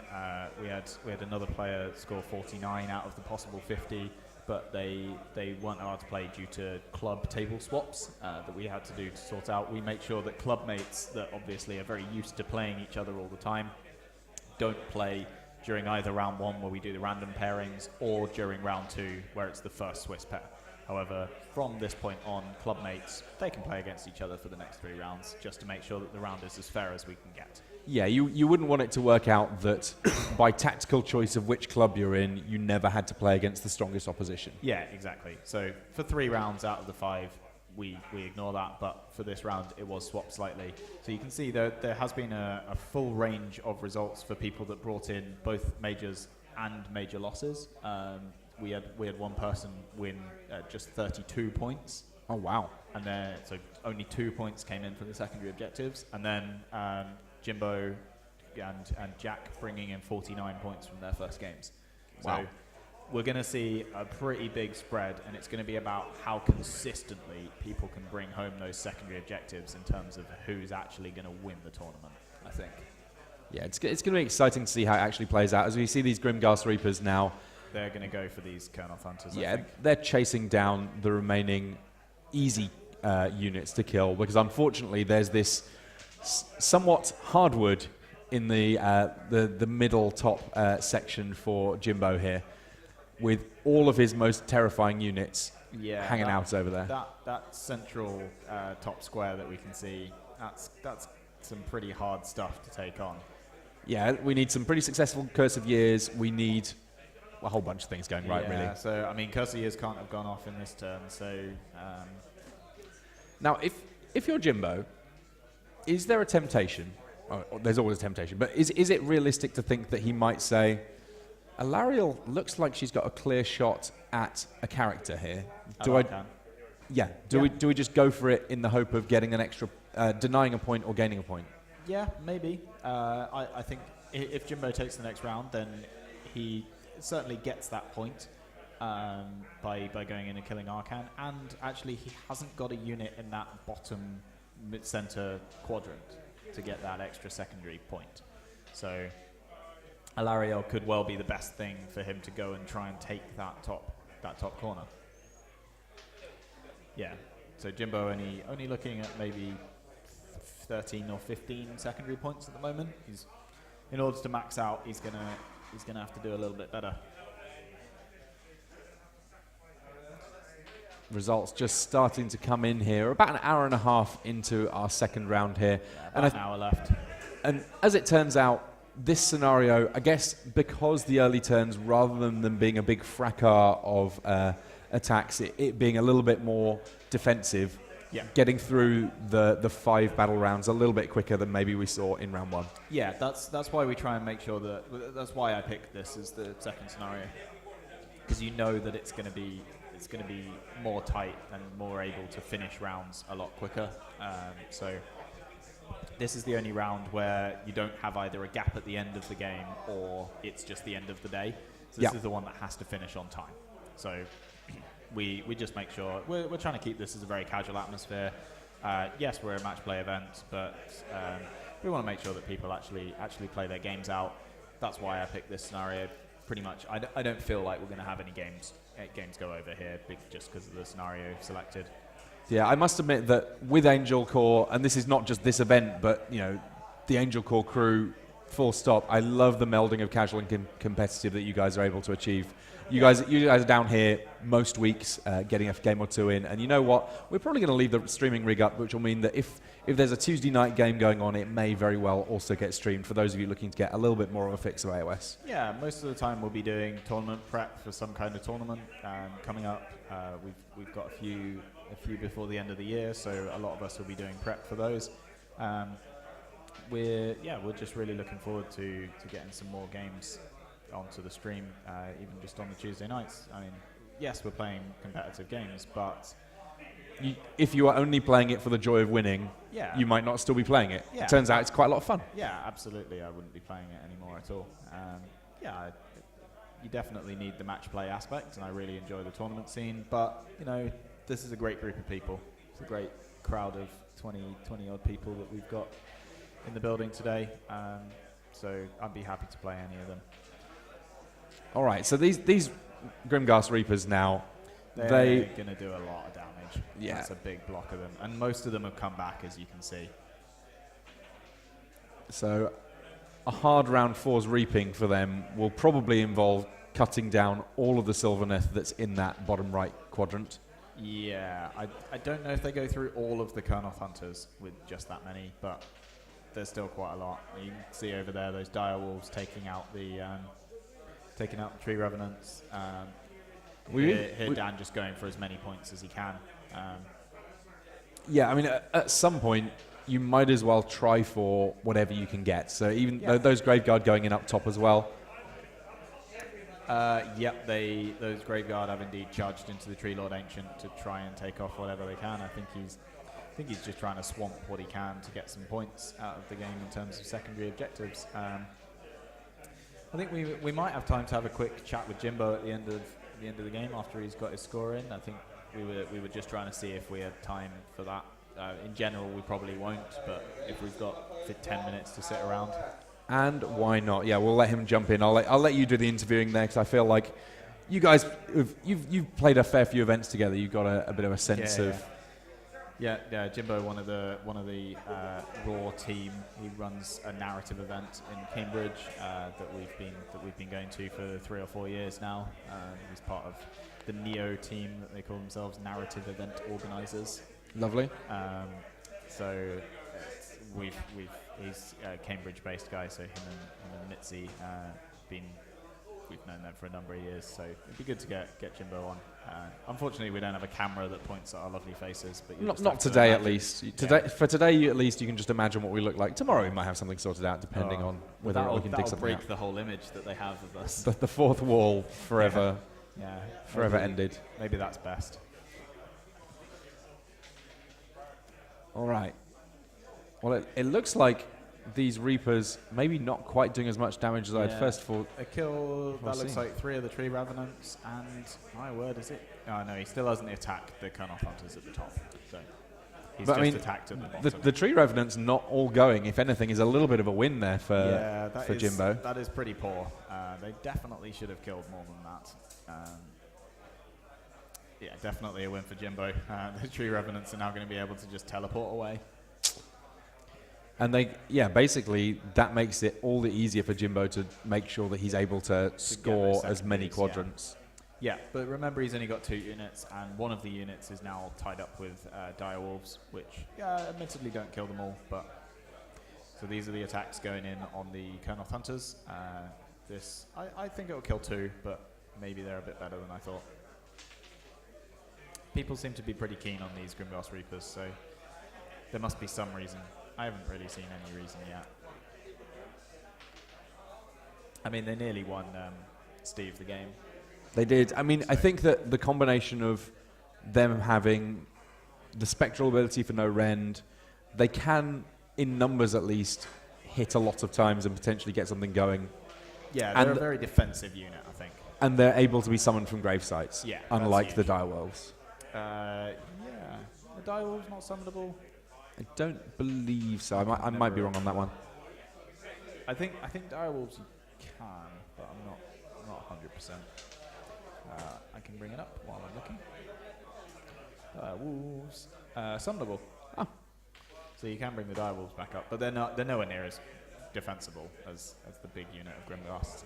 And bringing 30 guys just completely back onto the board. Yeah, for a command point, maybe. So good.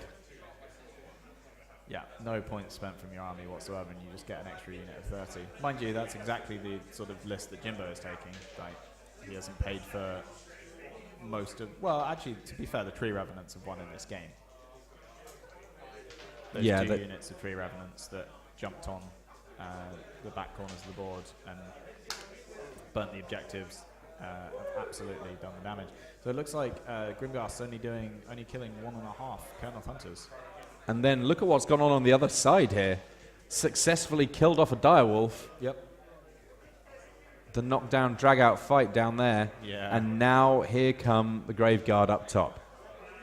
They're going to do their best to put some wounds onto this. Remember, Alariel's going to be healing that Tree Lord Ancient for D3 at least a turn. It's going to be very tough to get through him. And then Alariel's going to be able to fight next turn.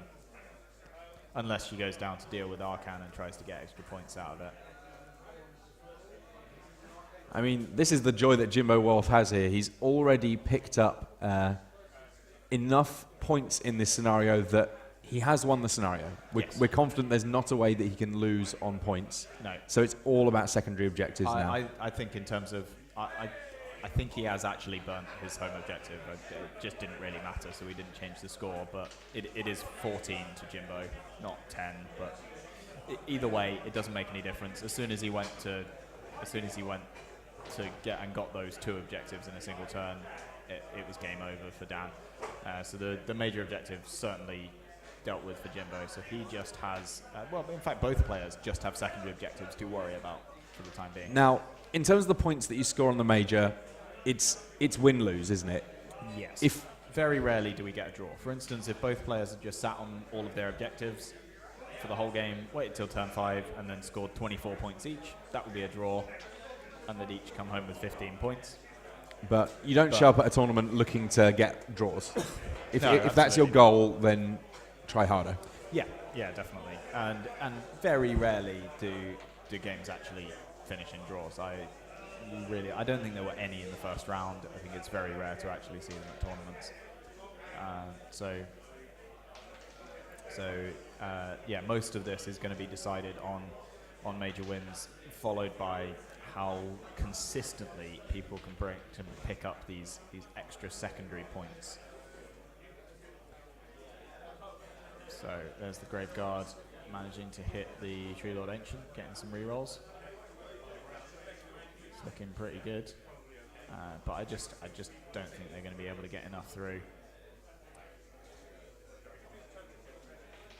Yeah, it's a valiant effort, but the number of wounds that the Tree Lord Ancient has to work with means that you need to have one really good turn so that Alariel doesn't have the opportunity to then heal. I guess that if Dan gets the double turn here, that could be something. Yeah. So have Graveguard got some special ability on a 6? He seems to have separated. Yes, on a 6 they do double damage. Do they? Okay, that makes a difference. I didn't know that. Oh yes, double the damage characteristic. So that is 6 that will do 2 damage, and it looks like 11 that will do regular damage. So maybe this Tree Lord might drop, actually.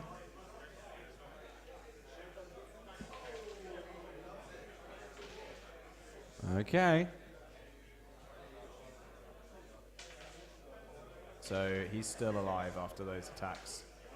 It's a Looks triumph. like he's taken 8 wounds from those attacks. Alariel can try and help out with that, but she can't heal back 8 in a single turn. It's mostly how much damage Alariel can now do and what she feels like taking out with her remaining turn. This is Jimbo's just attacking back with the Tree Lord Ancient. Yeah, you know, might as well take a little swing. No reason not to.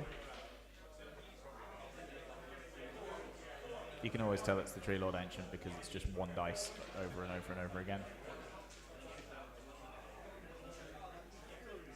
Killing an entire Graveguard there. Totally worth it. Totally worth it. 5 stars. Yeah. Would kill again.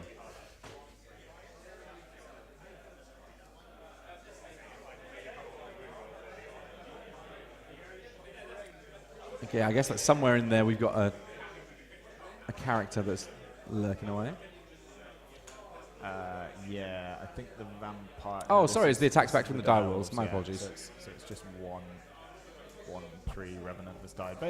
Basically, those fights just whiff at each other and kill 1 each. I think the tree revenants can get a little bit lucky because they have a reasonable champion who can do 2 damage, I think.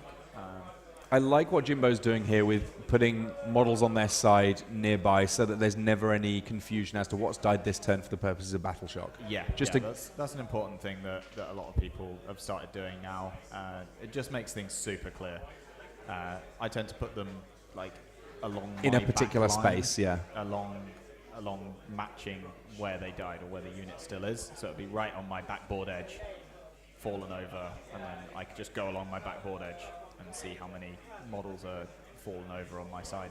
Yeah, clear communication, so important in tournaments because you don't ever want there to be one moment of 2 people arguing about, you know, whether it's remembering how many things have died or exactly what got rolled on a key charge. Yeah. Roll your dice somewhere easy where everyone can see them. Leave them there long enough that everyone can see them.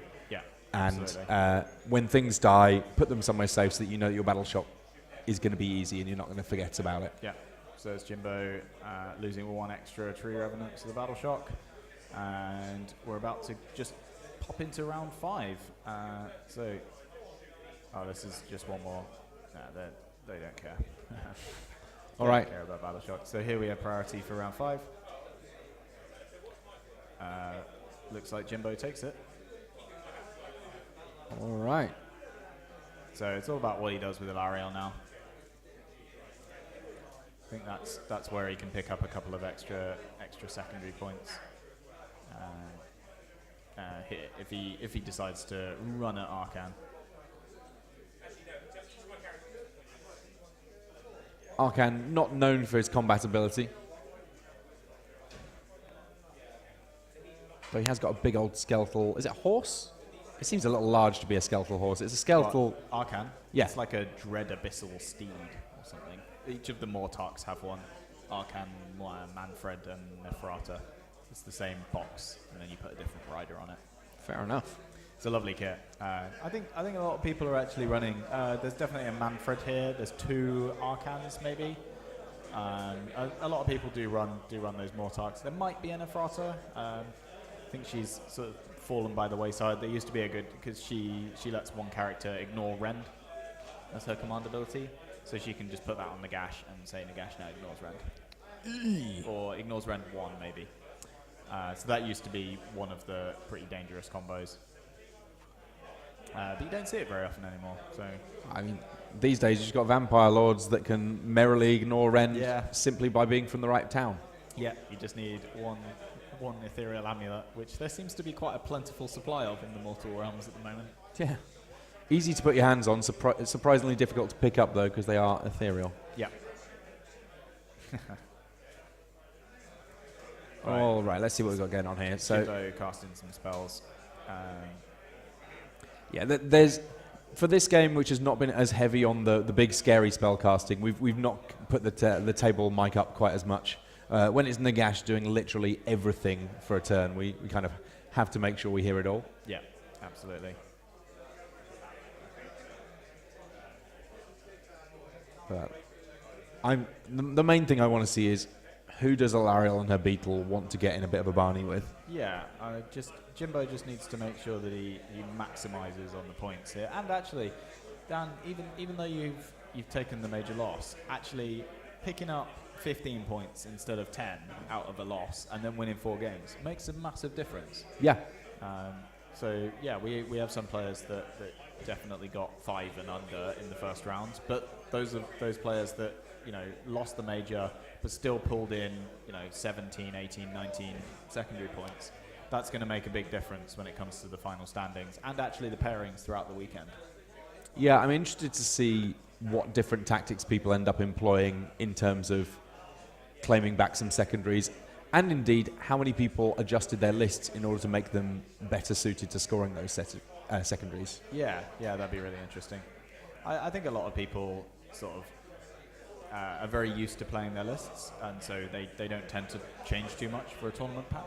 Mm-hmm. Maybe the fact that you only get realm command abilities if you are from that realm makes people have a second thought, but I think a lot of people just relatively practiced with a new list and then they apply that to the tournament. They don't think about the tournament first and then. Yeah, I mean, I don't feel like you put together this pack with the intention of going, all right, guys, it's time to buy and paint some new models because you need to make something very specific in order to be able to compete in this environment. Yeah, I mean, so I definitely thought about the realms that we were having battles in.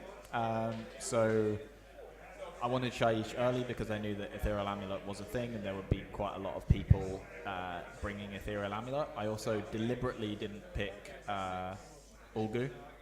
Interesting. Because the Doppelganger Cloak is also very strong, although I think there's only 1 or 2 here this weekend compared to 7 Ethereal Amulets. But the Doppelganger Cloak basically lets you... somebody is not allowed to attack you until you have attacked. My, there are plenty of pieces that you do not mind just sort of passively standing around. Exactly, and you can just waste their attacks. So if you have 4 guys and they only have 2, you can attack with all of your 4 guys and they just aren't allowed to attack your main thing in the middle, and then you go for it. It's very, very, very strong. So I deliberately didn't pick that realm just for that ability. I didn't pick Gur either because the realm rules are slightly strange. There's something about adding a monster to the table and I just didn't want to deal with that. Fair enough. So I think some tournaments are just ignoring that bit of the rule, but I'd rather play ones where you actually have a bit of an impact on the game. It's never major, I don't think, and I mostly just designed the pack to just give little changes to the game, rather than massively altering every single game that they have to play or the lists that people are used to playing with. All right, Alariel, she's coming in. Yeah, that's where 3 inches away. That's where we thought she'd be going. She feels like killing Arcan. Don't we all? Yeah, pretty sure we all do. Yeah, I mean, that's going to be a fun combat. Technically, he's already dead. But Yeah. we won't tell Alariel. We'll see whether or not she can put an exclamation point on that sentence. Yeah, she is. Yeah, she is absolutely going to kill him.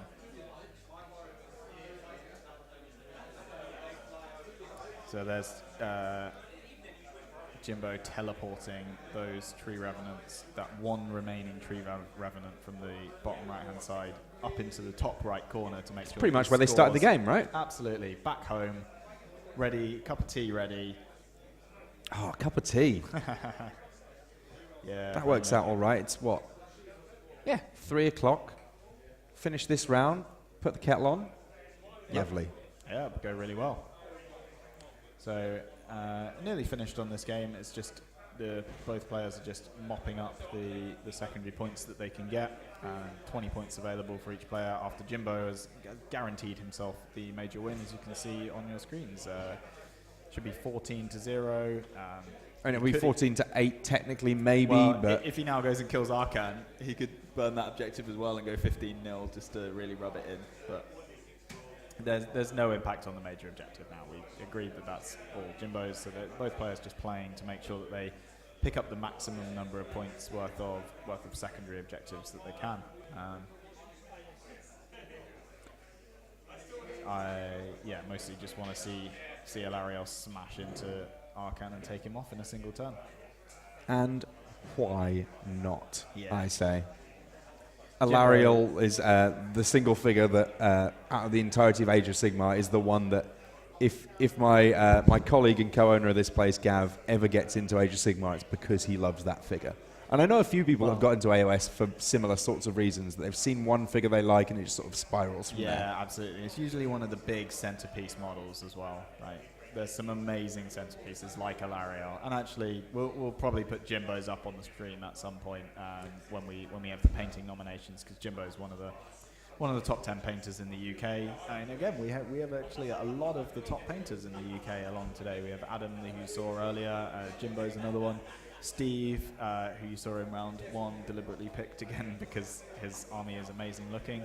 And then there's a couple of really, really nice painters at the event, not necessarily in the top 10, but the standard of army is certainly above and beyond. There we go. Oof. Arcan being taken off, like no problems whatsoever for Alariel. Just So far, these death players, once they get on camera, they don't seem to be. I mean, obviously, round 1 was incredibly close. If you get a chance to go back through the VODs on Twitch, or indeed track us down on YouTube, round 1 was an absolute corker. I'm not going to give too much away about that one, but it's definitely worth watching from start to finish. Absolutely worth going through. It was an absolute model, and this one's been a good example of how to play this one really well, and what certain units can really add to these burn scenarios. The Tree Revenants being only 200 points worth of Jimbo's starting list, making a massive impact on the game. Is this us in our round 5 now? Jimbo's not burned an objective, which suggests to me that we might have one more combat. I think this is still Jimbo's round 5. I think this is the Grimghasts attacking the Kernoth Hunters in Jimbo's round 5. Yes. Yeah, before we go to Dan's final round of the game, and then we will bring Jimbo over and have a quick chat once they've sorted out exactly how many secondary points they have got out of the game. So at the moment, I think.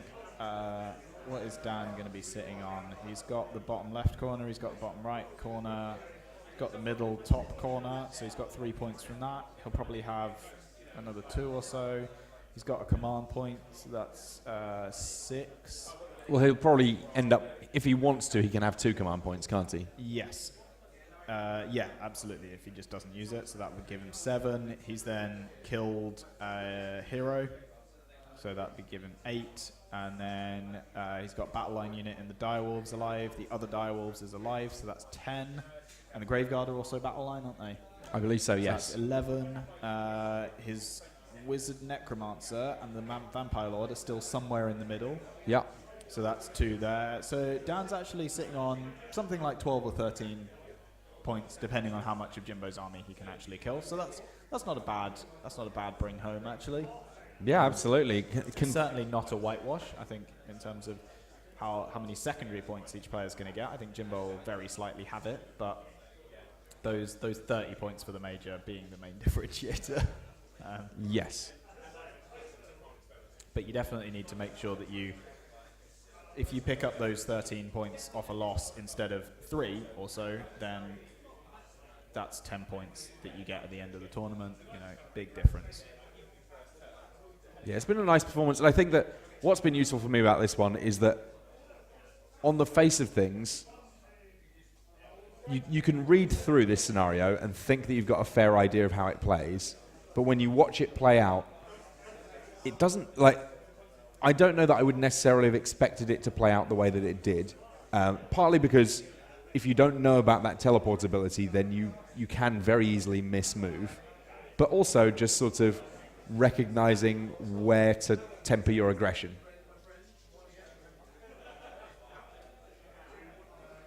Yeah, it made a big difference. So it's a completely different way of playing the scenario compared to what we saw in the first round. But you need to bring a list that can sort of do both, or else you're not going to have won the first 2 rounds. And then if you've only won one of the first 2, you're not likely to be sitting in the top 3 of the end of the tournament, I think. And top 3, of course, is where the main prizes go. There are painting prizes, there's sportsmanship prizes. Yep. Someone's going to get a wooden spoon, which I believe is an actual wooden spoon. Yeah, I think actually Kieran's probably forgotten to buy one, so I think Kieran's probably going to have to use his actual wooden spoon from home, and the one that he uses for sauces and things. There'll be no sauce in Kieran's house on Monday. Yep. Yeah, well, it's his own fault for not buying it yet, so you can actually be the proud owner of Kieran's actual used wooden spoon, which is very kind. So we importantly do have 2 painting awards, which you'll be able to hopefully see tomorrow. Some of the either up on Twitter or we might be able to stream them. There'll be a number of armies that are nominated, and we'll hopefully get them up, and there'll be not only a technical painting prize but also a coolest army prize as voted for by the players. Now, coolest army, how much of that is how it looks and how much of that is the list? It's just about how it looks, but in general, you might find people don't vote for you if you brought a good-looking but still horrendously filthy list. So it is still a painting award, but we deliberately don't call it best painted. We call it coolest army because it's the player-voted one, and so they can still vote for, if they want to vote for the best technically painted one. That's entirely up to them. But it's about what each player thinks is the coolest. Yeah, whatever speaks to each player. Exactly. I must admit that I'm kind of excited.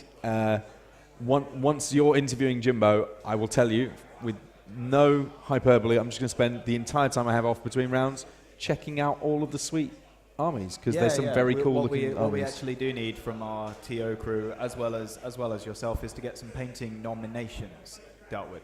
So if you sort of each have an idea as to how many you want, and just come back, and then we'll collate that list into a final list of nominations, which we will get the dictator Ming in tomorrow to judge himself.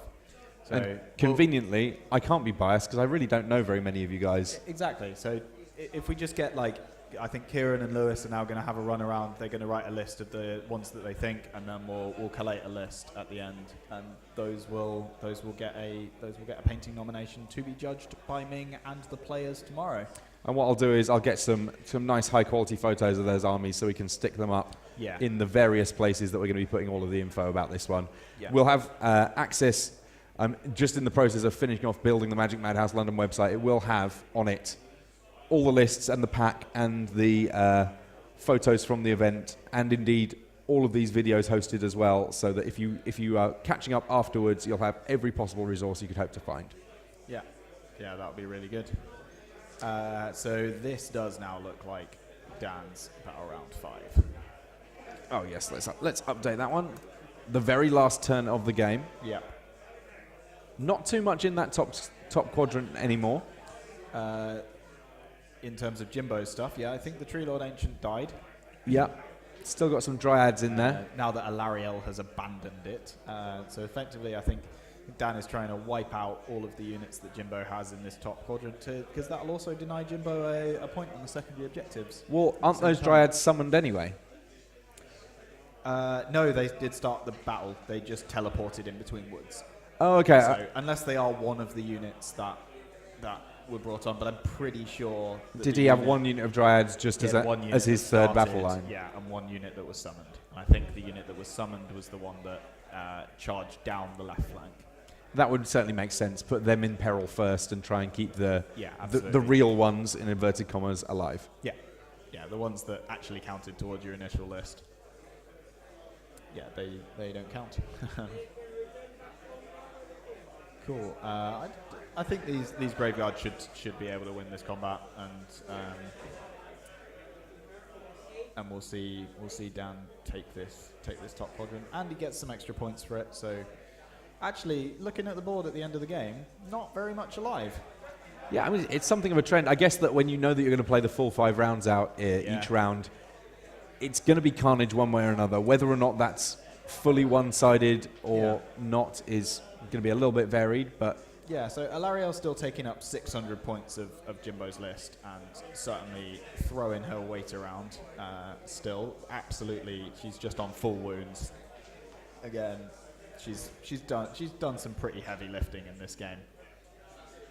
But the 2 units just tucked away in the very corners there, they're not dead, they're not off the table, they've been teleported there. In order to score the secondaries. Yeah, they're scoring secondaries for being alive, they're scoring secondaries for occupying a quadrant. Yep, and they're denying points for kills. And they have successfully burned objectives. When you talk about most influential figures in each match, there's a strong argument to say that it's not about your big character models, at least this time round. Yep. It's tactical use of these battle lines. Yeah. The Tree Revenants here have certainly contributed more than 200 points towards both the majors and the secondary objectives. It's been very good use of those. But I think maybe Dan could have defended against that teleport a little bit better. The direwolves could have maybe stayed back a bit. But it was good attacks from Jimbo to sort of attack on 2 fronts. He brought the Dryads and the Kernoth Hunters on the left and right respectively down, so that Dan thought that he had to guard the front of the objectives with the direwolves, and then brought in the Tree Revenants behind as the real threat, so to say. So that's the kind of thing that you really do have to pay attention to. This looks like the final Kernoth Hunter's just doing a little bit of damage to the Grimghast, but I don't think this is going to make any real impact on the actual game. It would be tough for that to be true. Yeah. And if they die, if those were all saves for the Kernoth Hunters, this could be somewhat worse. Those are the saves. But remember, the Kernoth Hunters are a summoned unit. So they were added by Alariel at the start of the game. Yes. So they are a summoned unit and don't count for secondary objectives. There we have it. There's the handshake. Jimbo Warth picking up the win. Yep. We'll let those guys figure out the exact details of their secondaries. Yep. So Jimbo left with 1, 2, 3, 4, 5 models on the board. But those models worth quite a lot of points. Yep. Yeah. Well, actually, only 800 if you count the Kernoth Hunter as part of Alariel's points because she summoned him. Yeah. It's not actually a huge amount left at all on the board. We'll let these guys do their last totting up. I'm actually going to head across and just let Jimbo know to expect a brief visit to sit in the comfy chair to have a chat with your good self, Matt. Brilliant. Yeah, so we let them finish off their secondary objectives, and then We'll have some chat from Jimbo in a sec. For those of you that are staying on the stream for game 3 today, we will be starting. Have you got? I in fact have the pack somewhere in front of me. We should be starting game 3 at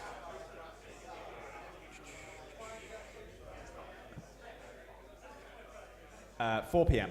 So there'll only be a really quick gap while we sort out the pairings, and then game 3 will start at 4 p.m. and we'll go for the usual 2.5 hours. So tune in. We will probably have a 15-minute break on the stream. Yeah, something like that. Enough for team biscuits. Yeah, exactly. And for me and Kieran to just do a little bit of admin in between rounds, and to do the announcement of what the next scenario and the next realm are.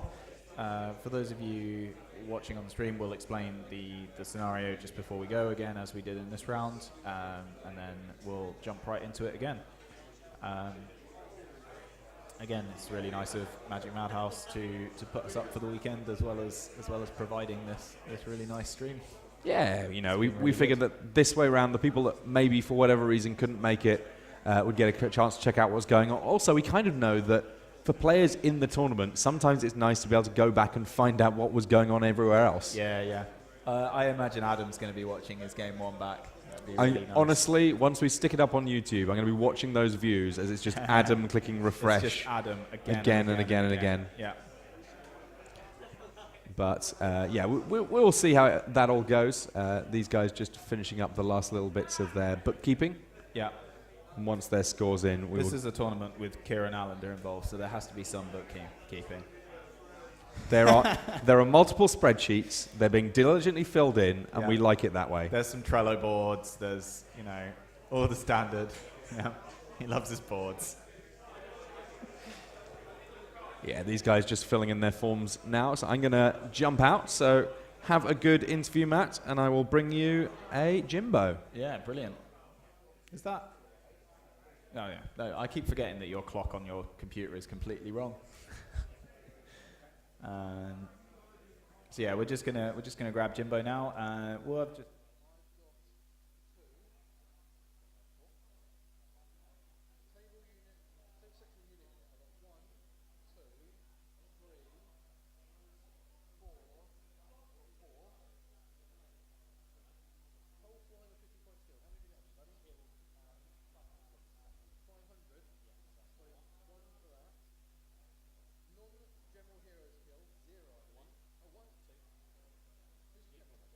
Oh, really?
So, welcome back. Just quick, I think you guys should still just about have the picture of the remainder of the game as things finished. But we've got Jimbo, the winner of that last game, just for a quick 5-minute chat while the rounds are just finishing up, and me and Kieran are doing a little bit of admin. So, Jimbo, obviously that game went pretty well for you.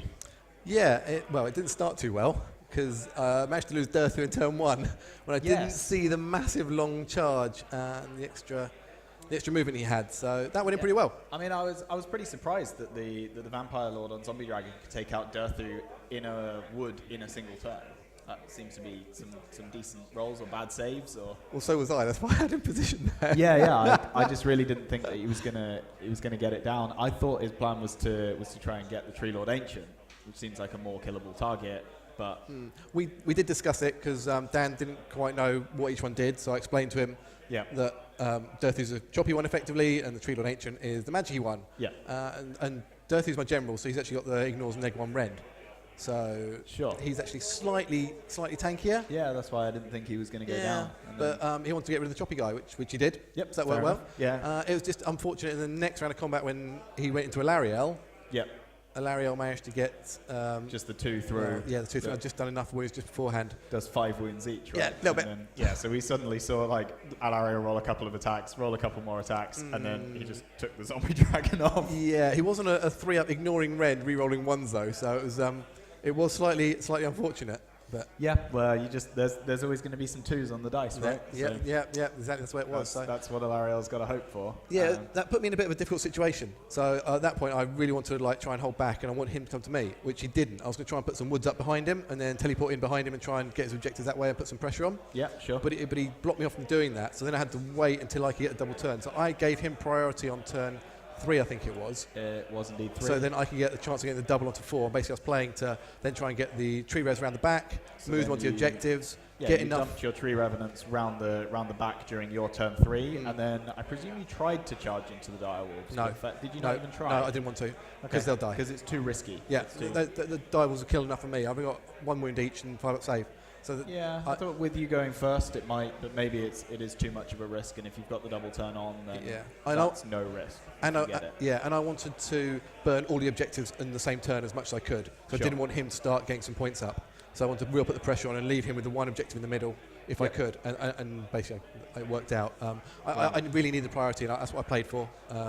It all definitely paid off for you in that one. I still think even if you'd not got the priority, you had some decent attacks on both flanks where you were sort of pushing down the left side with Dryads and the right side with the Kernoth Hunters while you brought the Tree Revenants in behind. That was a really interesting thing to try.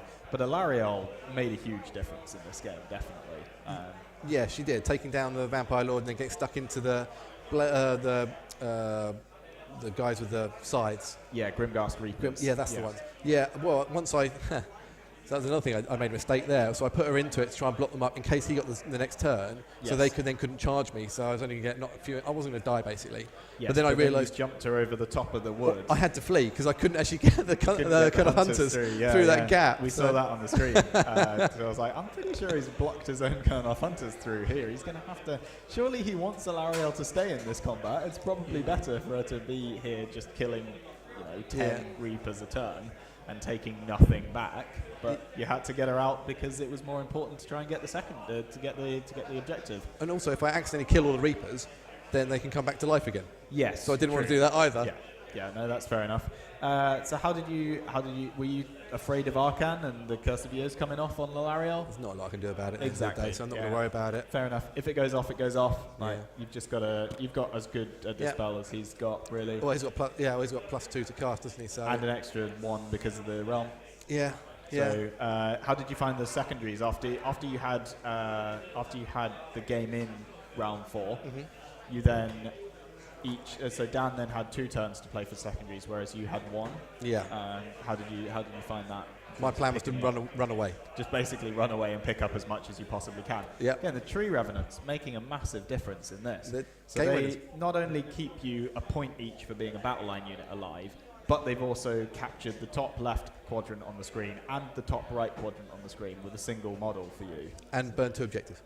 And and that's before they even looked at the major objective itself. So definitely are players of the day or MVPs.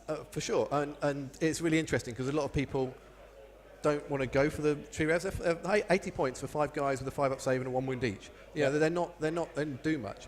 But everyone wants to kill Dirthu. Everyone wants to kill Alariel. Yep. Okay, admittedly they look nice and they do keep the army together a bit, especially Alariel keeps the healing going. Yeah.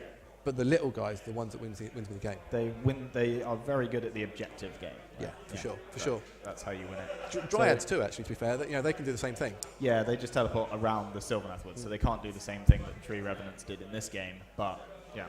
So how many secondaries did you actually finish on? 13. Nice. Okay, so not as strong as the last round, but still should see you on table 2 or 3. How are you feeling about the rest of the tournament? That's terrifyingly high. 2 wins with pretty high secondaries. It's your high secondaries from the first game that will keep you up. Yeah, I know. So, oh dear. Yeah, so you're worried in general. Yeah, I think I've just avoided Jack, so that's a bonus. Jack just took a big loss. So dear, oh dear. Yeah, honestly, well, his ranking's going down clearly. He's gonna be dropping down. So this must be a really good scenario for Sylvaneth, I think. Burn scenarios in general. No, well, possibly not for the build I have. So I've only got 25 models in my army. That's not a lot. I think Dan made a mistake. I think he should have pushed on me really hard and try and get double, which he did get a double turn actually. Yeah. So if he turned me, so he pushed everything up turn 1, then goes again. Yeah. He's on my objectives. He burns all his and then just takes mine. We sort of said that when he after your turn 1, where you didn't do too much, you summoned the stuff that you needed and brought it onto the field, and then just pushed up a very tiny bit, but basically just stayed in your own deployment zone. Yep, that's Sylvaneth. Yep. Then he sort of did the same. Yeah. I feel like he's got massive blocks that you just can't compete with in terms of scoring those objectives on your side. And he could have just basically made a line across the board and come forward at you. Yeah.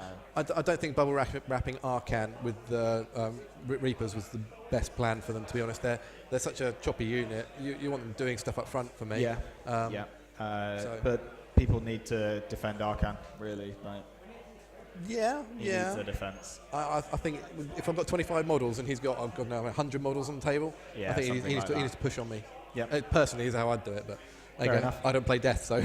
Well, we might see you again on table 1 later in the tournament, but for now, good luck for the rest of the event. I hope it all goes well. Thanks very much, Jimbo. Thanks very much. Cheers. Appreciate being here. Cool, guys. We're going to be just taking the stream down for the next little bit. So we should be back live in about half an hour for game 3 today, which will be our last game, and then that'll be it for the day. We're going to drink some beers in the evening, so there won't be any stream. So sorry, guys. Thanks very much. We'll see you in a bit.